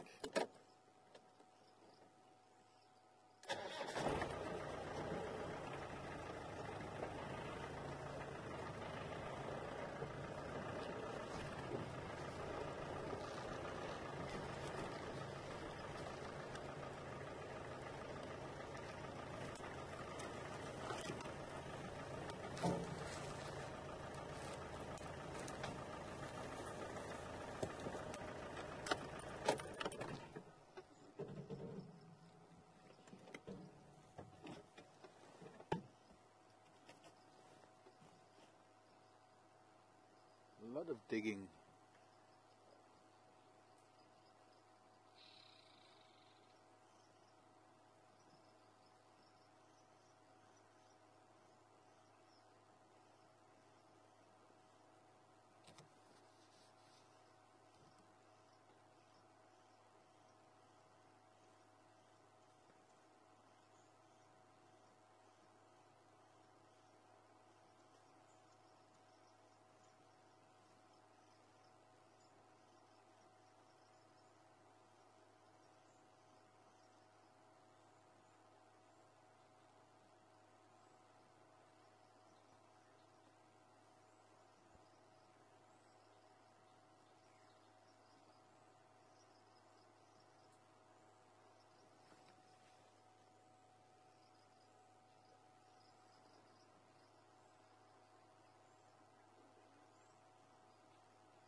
Moving our children on.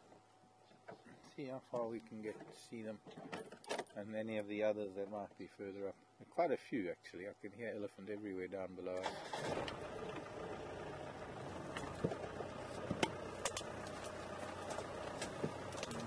No.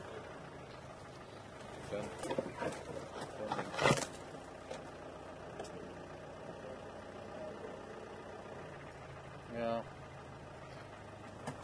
There's some pans on the other side of the drainage line where there was an old hyena den. Also we used to have a path there to those pans because Mission Nduna used to sit there from time to time. I'm not too sure, that road is overgrown now. Let's see what's this, a little bit rough, but we can probably get in here. Ouch. That's a thorn.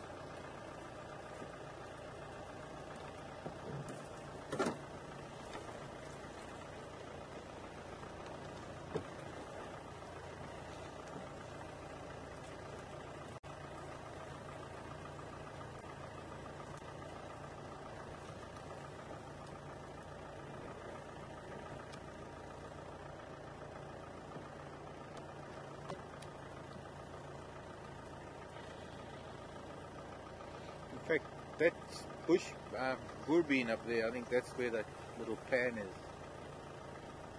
if I'm not mistaken.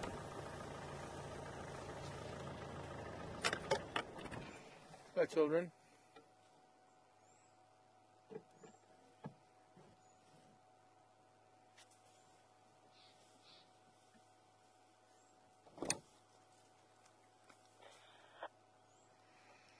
The Slambian Glove just off Leadwood Road.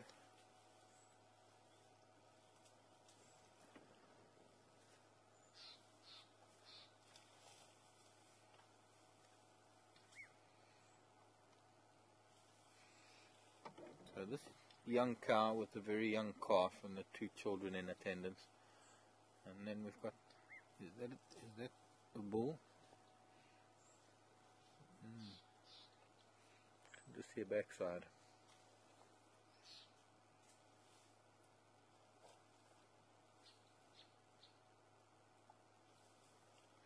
If I'm not mistaken, this is the road, the little track that goes to those pans. It was some time ago that we were here, so I'm not too sure. It was a bit easy, too easy coming down here. Easier than I thought.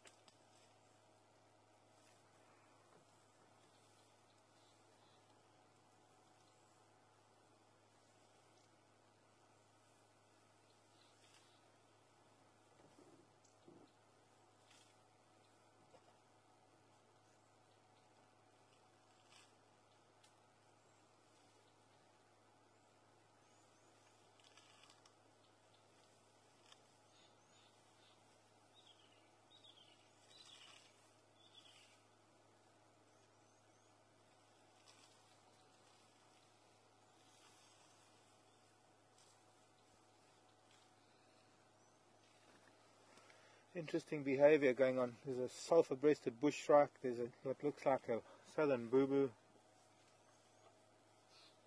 They're using the raindrops and the wet leaves to bath, to shower. They stopped now. The boo-boo is there.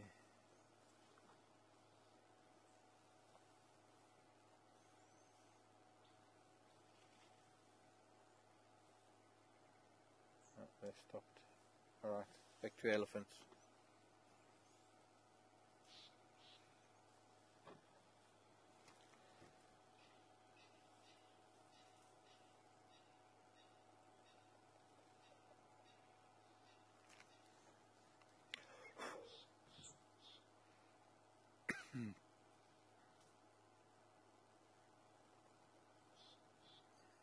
That's a big old lady that got her back to us behind this calf, and if I didn't know any better, I'd say that she's pregnant. Look how she's bulging.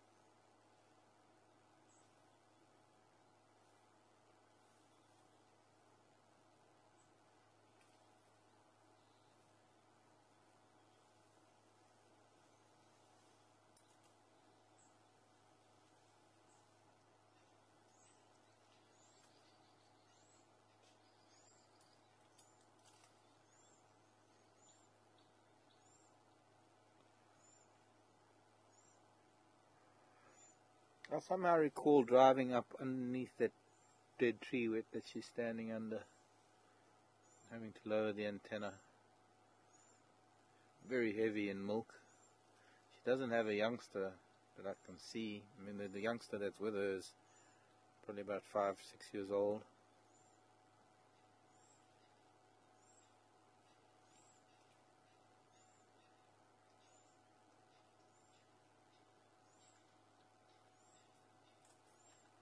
And that boobing up top of it, that's where those pans are.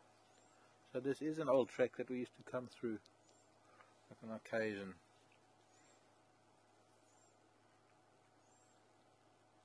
I remember spending time with Mission in Duna around those pans. It's all coming back to me now. And that sounds like a song. What is that song? It's all coming back to me now. That sounds like Meatloaf. Maybe. Hmm? Celine Dion song. I wouldn't say Celine Dion song. She's very heavy in milk. Either that or she's got a... But she's old, so she's had quite a few sets of calves already, no doubt. Sets. Calves, I mean. Is she going to move on so we can go up there? Is she? No. She's just enjoying feeding.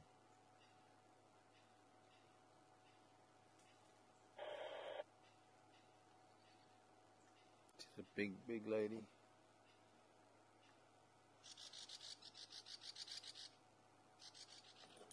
If I move forward so I can see her better.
You don't want to film that. A few boluses coming out the other end after all this feeding.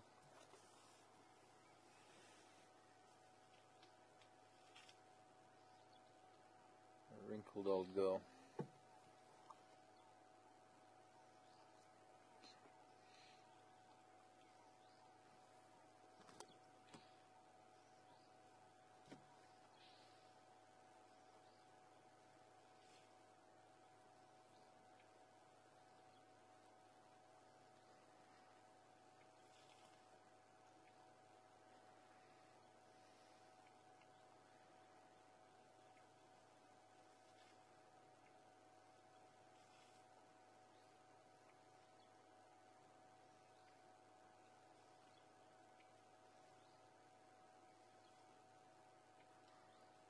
It's almost like she knows I want to drive up there and she's just not moving on. But I think we're going to move on soon. We still want to try and find where those lionesses went to.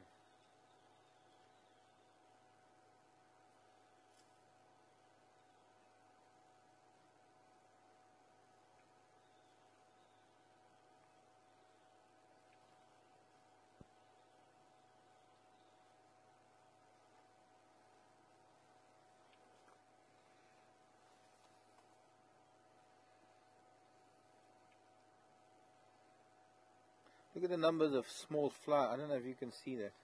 Probably not. There are thousands. There's a cloud of small flies that are swarming over that dung now. Over the dung? Yeah.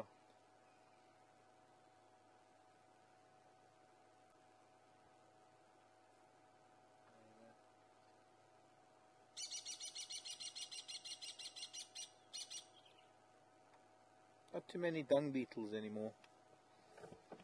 Okay, let's go up there anyway. We can turn around and come back this way in a bit.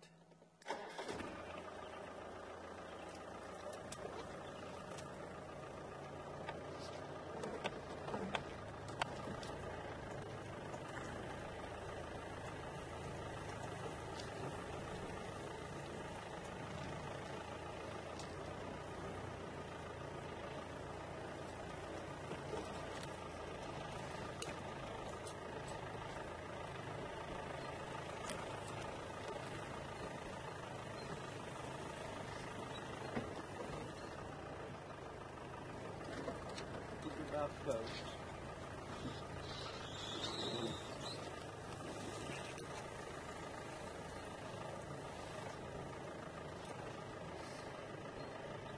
Oh, there are lots of ellies here. Going way in.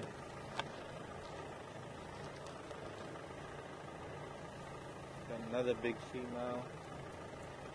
Here's one of those little mud pans. Craft drinking. This is the little group that we're digging.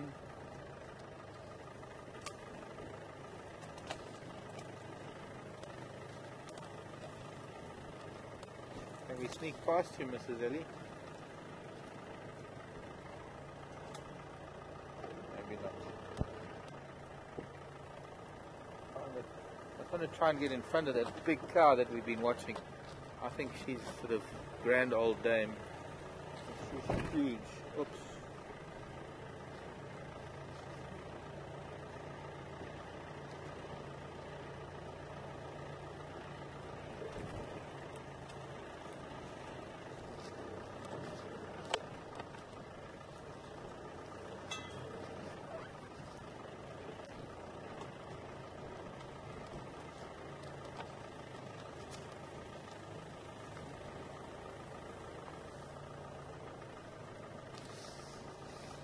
Intimidating another cow, another bigger cow, pushing her off an acacia that she was feeding on, so that she can go and feed on it. So she's more than likely the matriarch.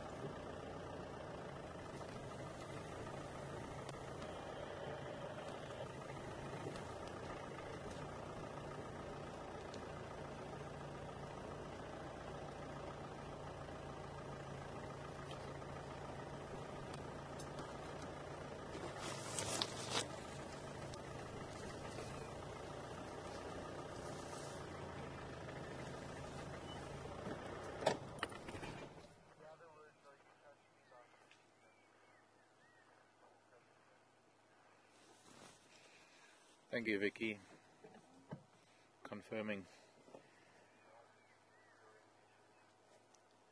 Confirming Daniel's suggestion that it was a Celine Dion song. And Vicky wants me to give my rendition. That's the only thing I can think of is those words of the song. And it will chase these elephants away. Never to come back again if I even attempted a song. Kobe, yo, more than a dozen elephant here. And they're just all so peaceful and so quiet. Are you going to put your mic up? You sing it. You know it.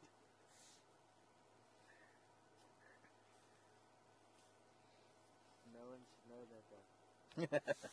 No one should know that, no. Yes. Put a serious damper on your dating prospects.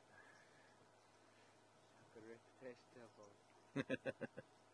Those little ones are having a headbutt. Playing. Hello. To you too.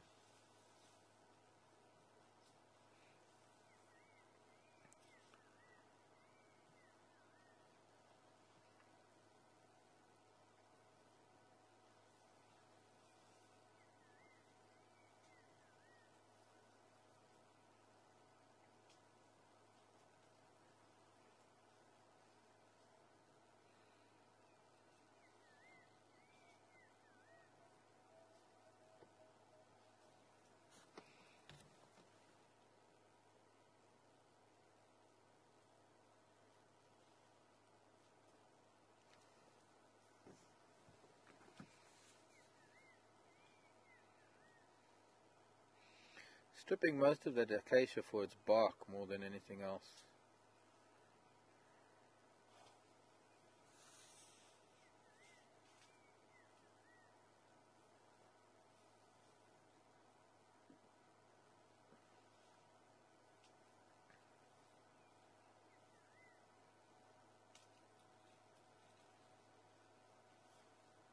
So it looks like she just ate a fair-sized branch.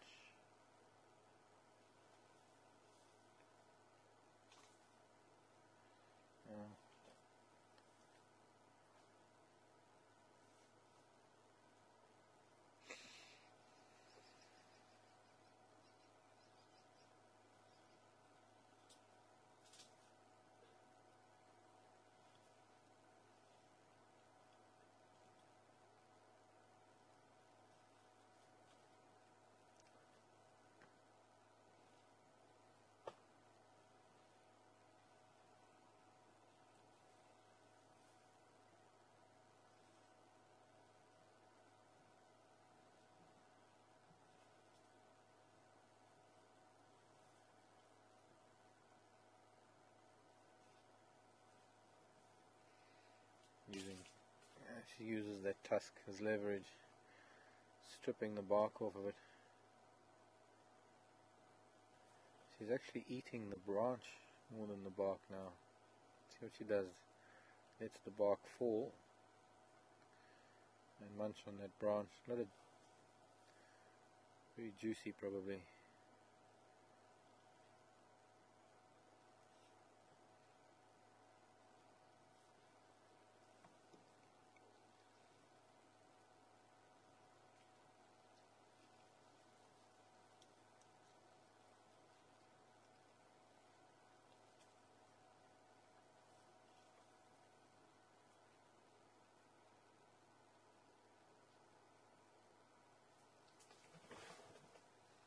Well, I've been sitting here for 5 minutes. Frustrated with the branch. Yeah, probably Taking it out taking it out now. on us.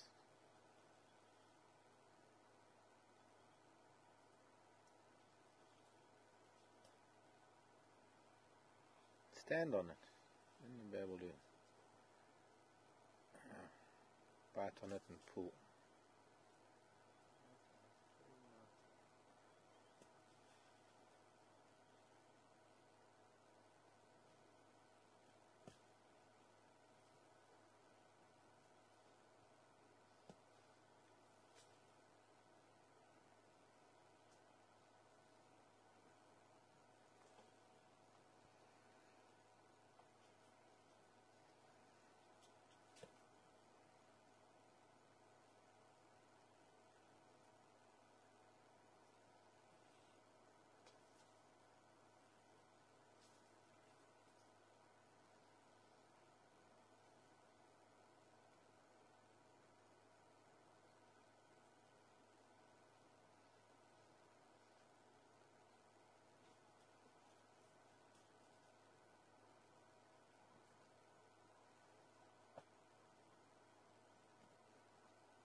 She doesn't want those little branches. She wants the main branch.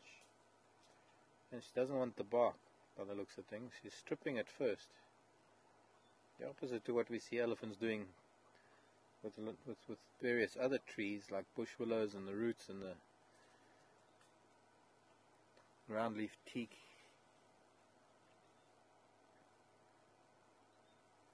She obviously needs the roughage.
Bless you. Youngster sneezed.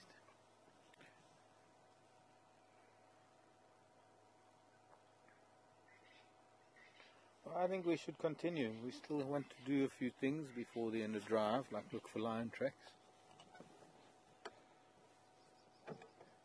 I want to go past these little pans quickly also. I'd like to have a look at them.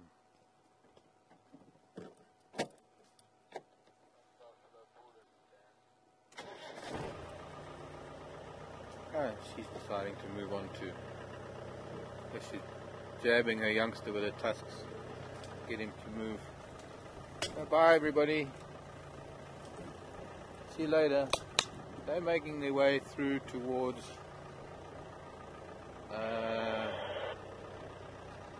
Lumber Road, Spaghetti Junction. They might be at Gowrie Dam later.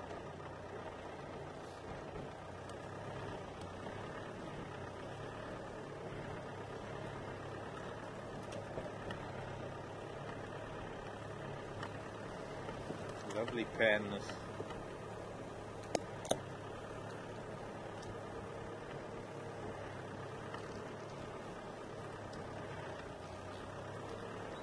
And then I think there was the bigger one further on, if I'm not mistaken.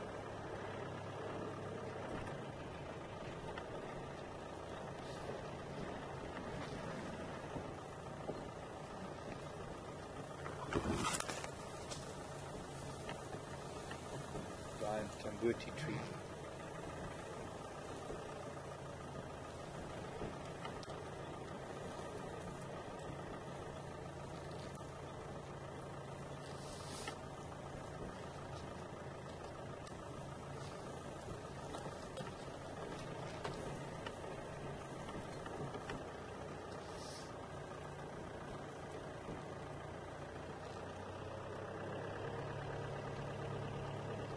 This is where I've seen Mishu here on that patch. Maybe that's what I was thinking of. Hidden hole.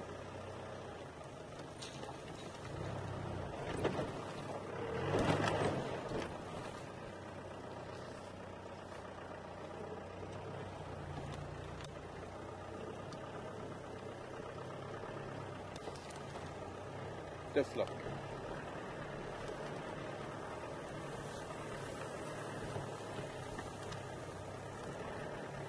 It'd be fun to try and find our way through to Twin Dams from here. It's not far, it's just there.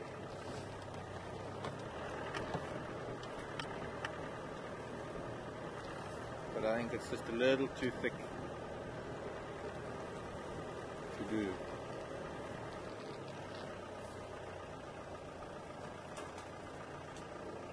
Maybe another time. But this is a pathway, it's a hippo path. I'm sure this would go through to Twin Dams, through to that little eroded section just east of Twin Dams.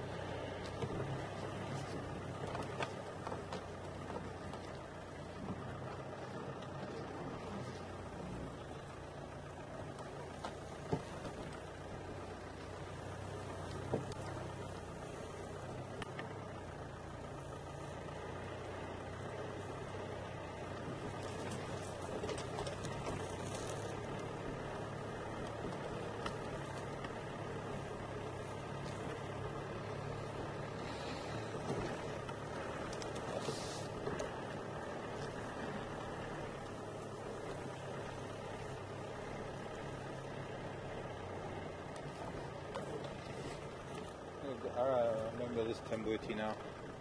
Magnificent Tambuti tree. It almost looks like it's more than one tree. Multiple stemmed.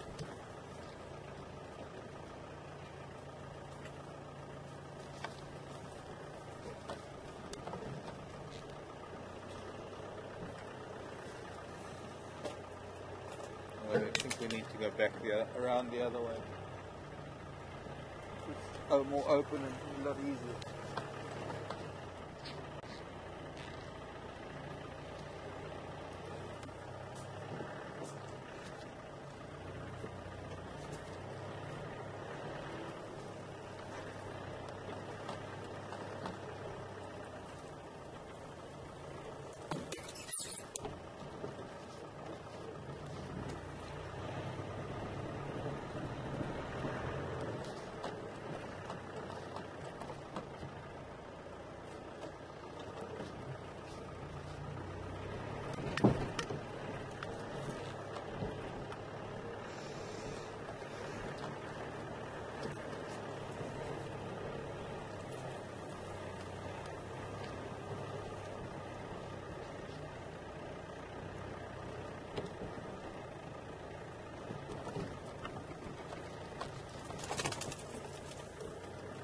Not a good idea.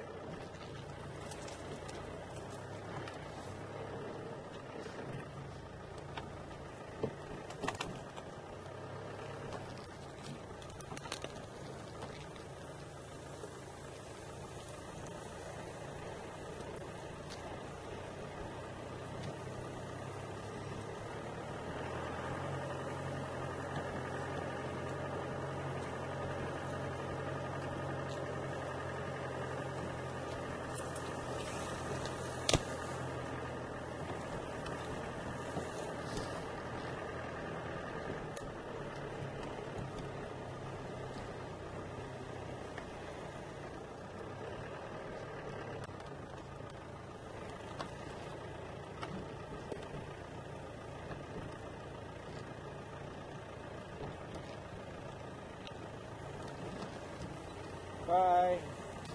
They've all moved off, and that one little boy that we were watching next to us still digging at the roots there.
lovely. It almost, I know I was very quiet, but it's almost like you don't want to disturb such a peaceful setting by talking. So many elephants and they're just all feeding so quietly, it's quite phenomenal. Big buffalo around here somewhere. Judging by the size of that patty of dung, it's a very big buffalo.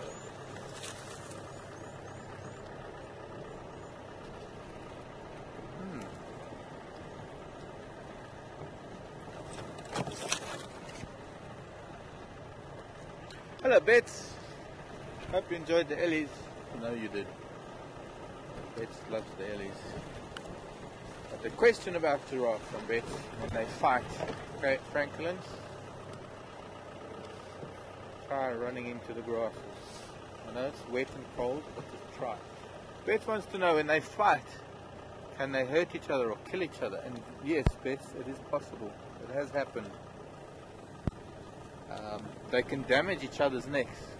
In fact, one of the things that I was looking for with that giraffe carcass yesterday was to have a look at the cervical vertebra, but they look quite healthy. I've seen giraffe after they've died, after the bones have been cleaned, where the vertebrae in the neck are actually fused. And that is probably as a result of a bad injury due to fighting at some point in a big bull giraffe's life, where to compensate for a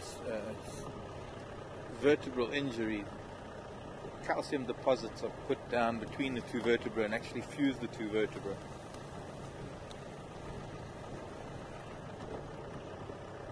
I've seen giraffe fight and I've seen it get quite intense, and it gets very loud when they punch each other with those horns, with their heads. But I've never seen it where it gets so bad that one gets badly injured or is even pushed over. Because they will also try and hook each other, try and get under the front legs of the other. One will get under the front legs of the other and try and lift it up and throw it over. Another way that they fight.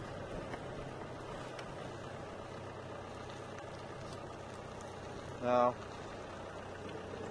one really intense fight that I saw was on film with somebody in Kruger that had been watching it, and the big bull, well, there were two big bulls, but the one bull hit the other bull at the base of the head so hard that he dropped like a stone. It was like he knocked him cold. It was like a Mike Tyson punch. Well, a boxer being KO'd, and this big bull was on the ground for a few minutes, and then eventually he got up again. So it must have given him a pretty strong concussion. And it knocked his lights out. And I have to say, I haven't seen it. Well, crocodile tracks again. Let's see. Okay, next.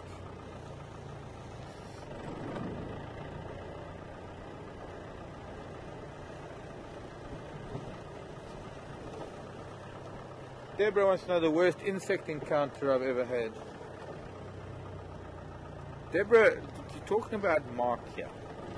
Mark and worst insect encounter don't go hand. Although I have to say, touch wood, I haven't had a bad insect encounter. I suppose maybe one can consider when I was about 5 years old. I was on a trip to Kruger once. When I was 5 years old, it used to take 2 days to get to Kruger. I always used to stop somewhere along the way, halfway, overnight at somewhere. Anyway, I was in the swimming pool once with I don't know, one of my parents, I can't remember. Twin Dams. And I got stung by a bee, and it was discovered that I had an allergy because my arm swelled up.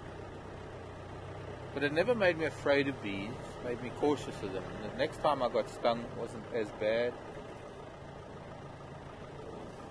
Now I think we were just on the other side of this dead tree, on the other side of that thicket. I wouldn't be surprised those elephants are coming through here soon. But the next time I got stung, it wasn't so bad, and then eventually I learned that I'm not allergic anymore. And that is how bee allergies go. And if you start off as a kid, you start off with an allergy. Each time you get stung, you build up a resistance. If you're not allergic as a child and you develop an allergy as an adult, that is when an allergy to bee stings can be fatal, because your first time can be bad, the second time it can cause an anaphylactic shock. Second or third time. Having a look at Twin Dams, nothing happening.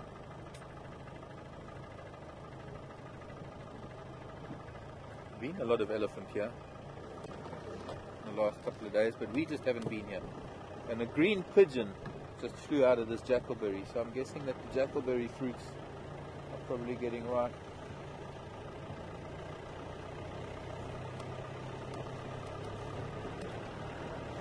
What else?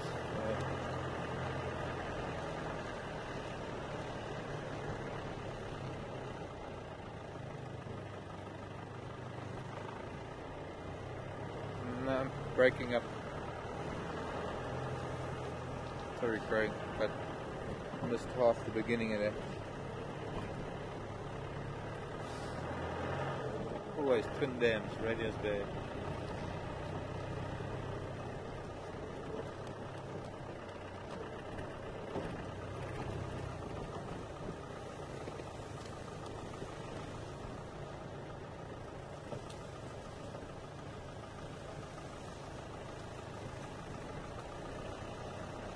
Yes, Joanne.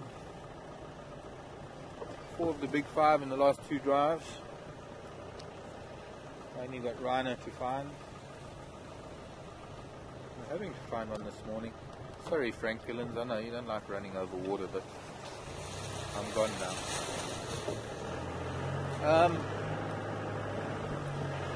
There were some fresh rhino tracks earlier, but we didn't find them. They went into Buffalo. Still got this afternoon that can, if we find rhino this afternoon, I think it'll fall within the 24-hour period.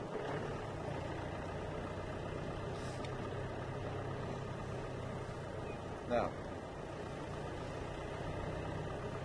Alan wanted something.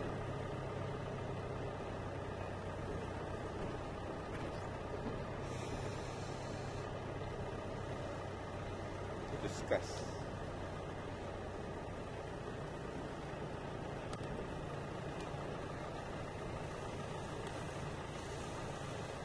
Wolfenhoek wants to know what exactly is a pan. Oh, Vicky, what exactly is a pan? Well, a pan is a small body of water that is a naturally occurring body of water. I'll show you what a pan is. But we just went past the pan. Pan is a small, it's not a dam. What it is, it's where a wallow has become bigger than just a little wallow. I suppose you could call it a wallow. An area where mud occurs. Oh, there's a big buffalo, 2 big buffalo bulls. Sorry boys, you get a fright.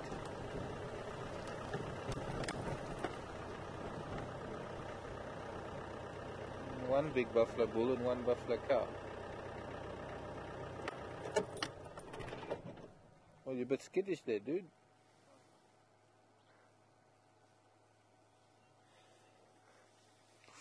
Big sigh, huff and puff and running away.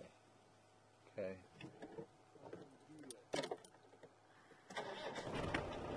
Don't know what that was all about. I know I might have given him a fright. Coming around the bend, they've calmed down now. Where mud occurs after rain, I mean, like these puddles I'm just going through in the road, but they'll dry up and there's not enough clay there. So you find a little bit of clay. An area where buffalo and rhino and elephant and warthog will wallow and use the mud, and then when they leave they take away a bit of mud. Every season it gets bigger and bigger and it becomes seasonal, it becomes a pan. So we're coming up on a few pans now. In fact, the big pan further up is Chela pan, the frog pan. Lots of elephant tracks here. There've been elephant everywhere, but I suppose we've been spending a lot of time with elephants. And yesterday, this is all yesterday's tracks. See, here's a pan. I don't know what else one could call it. This is all of maybe 15 feet wide and 6 feet long. No, other way around. 15 feet long, 6 feet wide. Buffalo would wallow in it. Given a decade, it will be twice that size.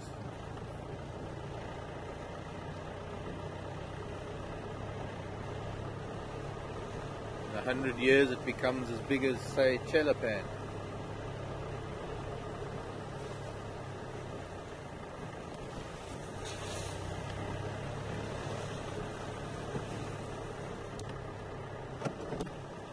Sorry, I think we better see this. We've got courting korhans.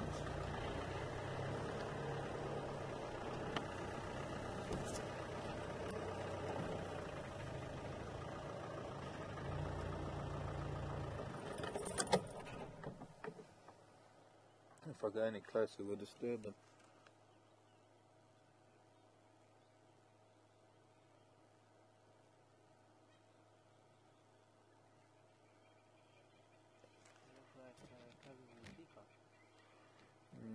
Black-bellied korhan. I think actually it looks like there might be two females though.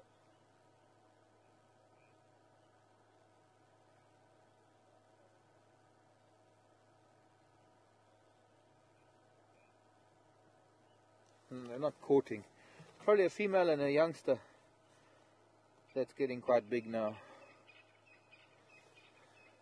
We have seen this female. We saw her the other day.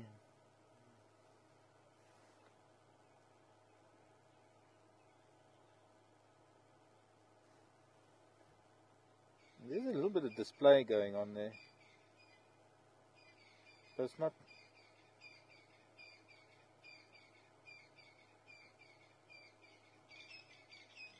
I can't see the other one, it's got its back to me.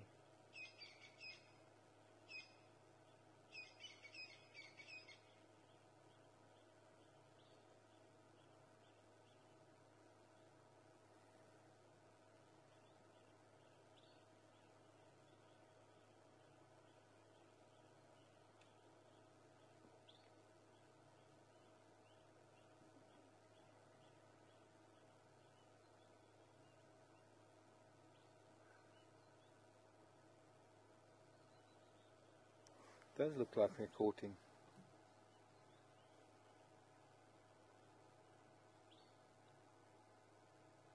Male.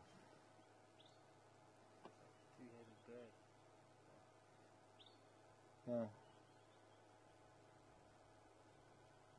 Rather bizarre looking the way that it's positioned now.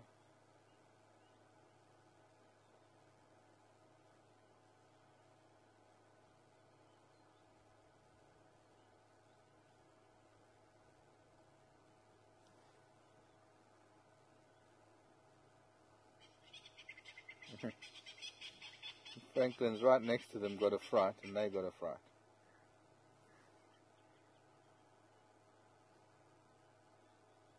No, I'm still looking, I'm still seeing two females.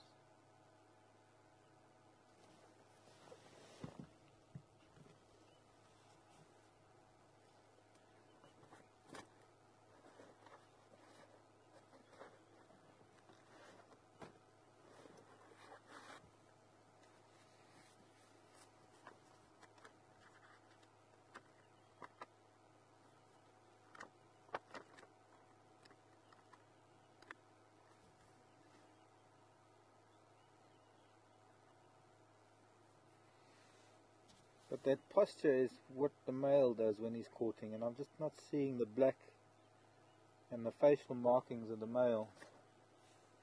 So unless it's just a female and a youngster, I don't know, it's hard to tell from this distance.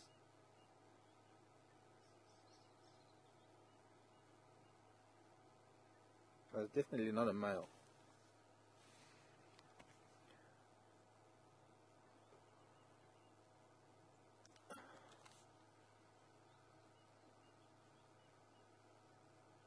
So maybe it is a female and a sub-adult.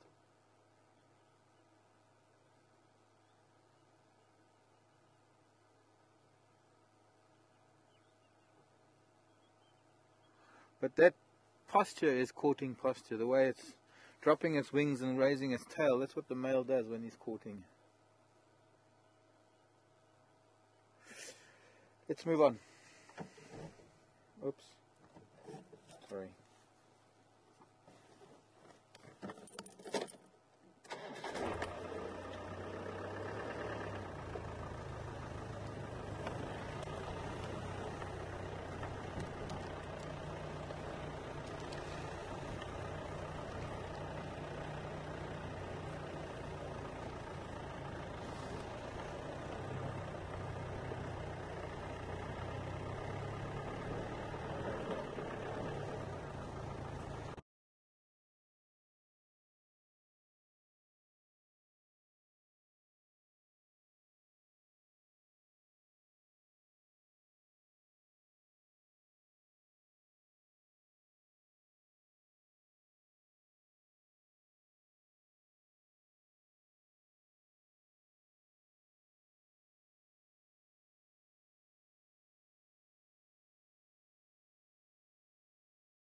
Good morning, Alan. Alan would like to know more about the elephant's mouth and teeth, and the fact that the upper lip seems to be uniquely shaped. Well, the lower jaw is very typical. I mean, the lower jaw, there's nothing extraordinary about the lower jaw. Of course, the upper jaw, or rather the upper lip, is uniquely shaped to accommodate the tusks. Now, the tusks of an elephant are the incisors, as opposed to the tusks of many other animals, which are the canines.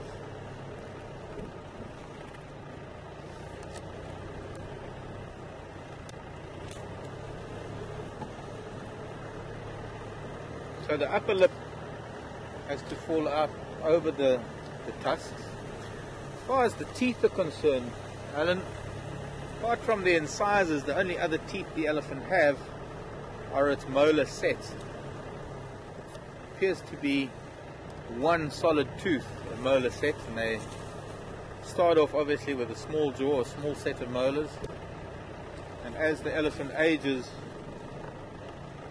so it needs a larger set, and it's not like it has more extra teeth erupting from below the jaw erupting upwards.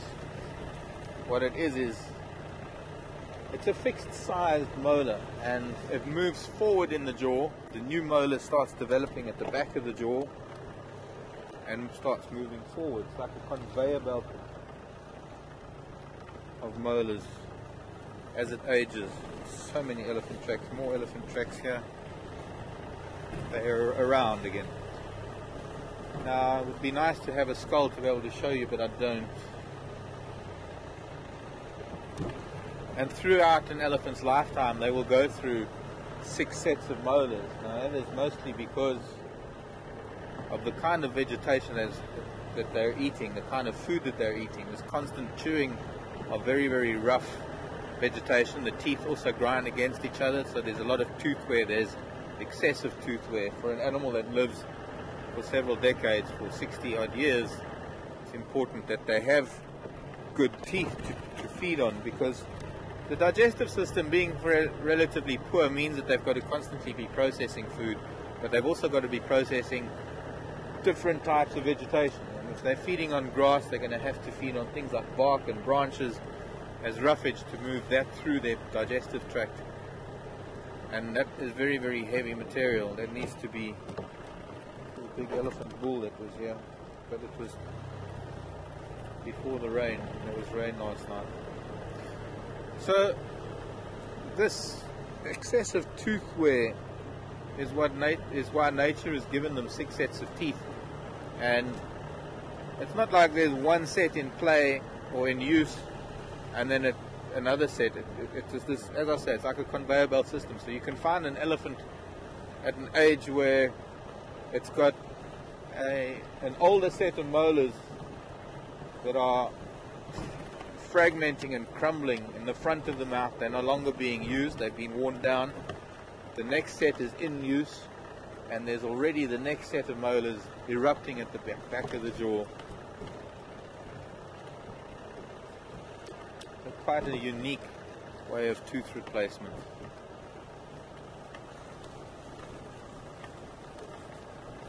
The hyena were all here. Let's see what else, if anything. Lion. They went south.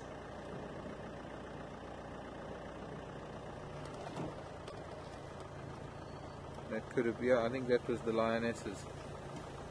So today, this afternoon, we're going to start around Treehouse Dam perhaps. I was going to check more along Gowrie Main. There's a strong possibility they went south over Gowrie Main. But they might have stopped at Treehouse Dam and they might still be there this afternoon. We'll get there. I guess we spent some time with elephants this morning. Time passes spending time with elephants like that. And these lion tracks were quite fresh. Well, we chose to follow other ones. We'll come and follow these later today. Pity we're running out of time because it would be nice to go and find them.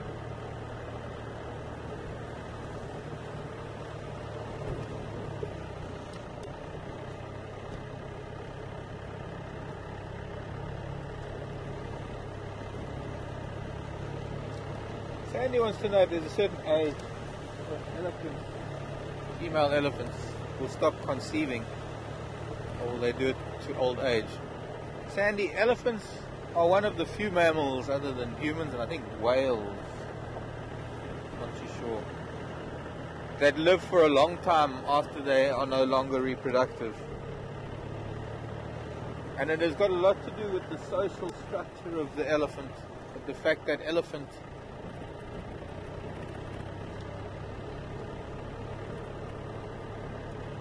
how can I put it? It's got a lot to do with the fact that the matriarch, the old elephant, is the holder of so much knowledge, and she needs to pass that on, as well as helping raise calves, helping to look after and raise calves. So you'll have a grandmother elephant that might not be reproductive, but she'll still be maternal. She'll still be very my brain's not working this morning. She'll take care of the young in much the same way as if they were her own. So the lionesses went down past Philemon's Dip. Let's see if we can find the wildebeest and see if they still have their youngsters. I saw all these elephants that dung in the road. I saw all of them last night.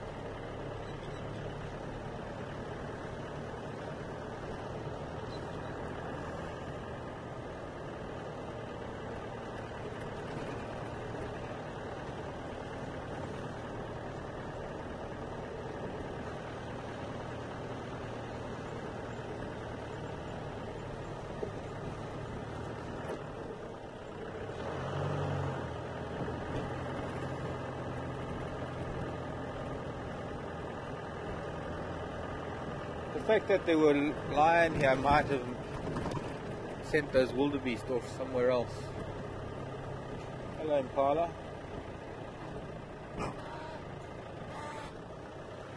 Yes, I know they're your ladies. Yes, okay. Just reminding me. Who's the boss? One female and the little young ram that was born late in the season, and he's getting possessive over one female. Lion tracks, yeah. But this would have been after we left them, because this was before rain. There's rain on top of these tracks. There, the wildebeest.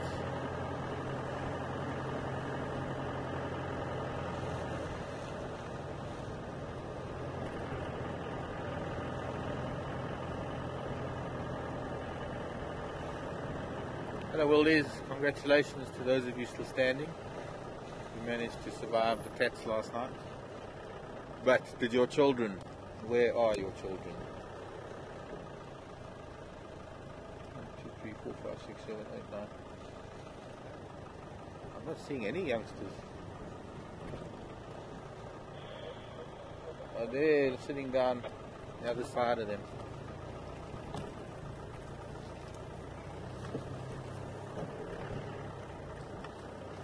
Around the Termite Mountain. Quickly before we close off for the day, let's just make sure we've got 1, 2, 3 youngsters. Don't know where the last 2 went, but there are only 3 left.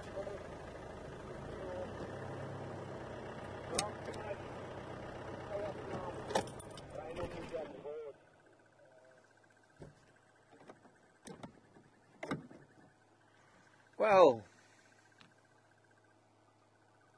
I don't know if they might not run if I stand and say goodbye to you, but maybe they won't. I don't know. Mr. Wildy, there he is, the big bull lying down on the far right. I'm just going to slide off, and they won't mind. Will you? No, you won't. So I think they're lucky that they survived the night, especially the youngsters. I was a little bit worried about those youngsters. Those lionesses were hunting, and I thought that maybe they'd get one. It would be interesting to find out where the last 2 youngsters went. But anyways, my name is Mark. Thank you for joining me this morning here on Wild Earth Safari, on our AM Safari. Daniel's been on camera, Craig been in final control. Thank you for the questions. Thanks for the interest. Hope you've enjoyed it. And we'll see you at 3 o'clock Central, 3:30. 3 o'clock. Central African time, 15:30 CAT. Bye for now.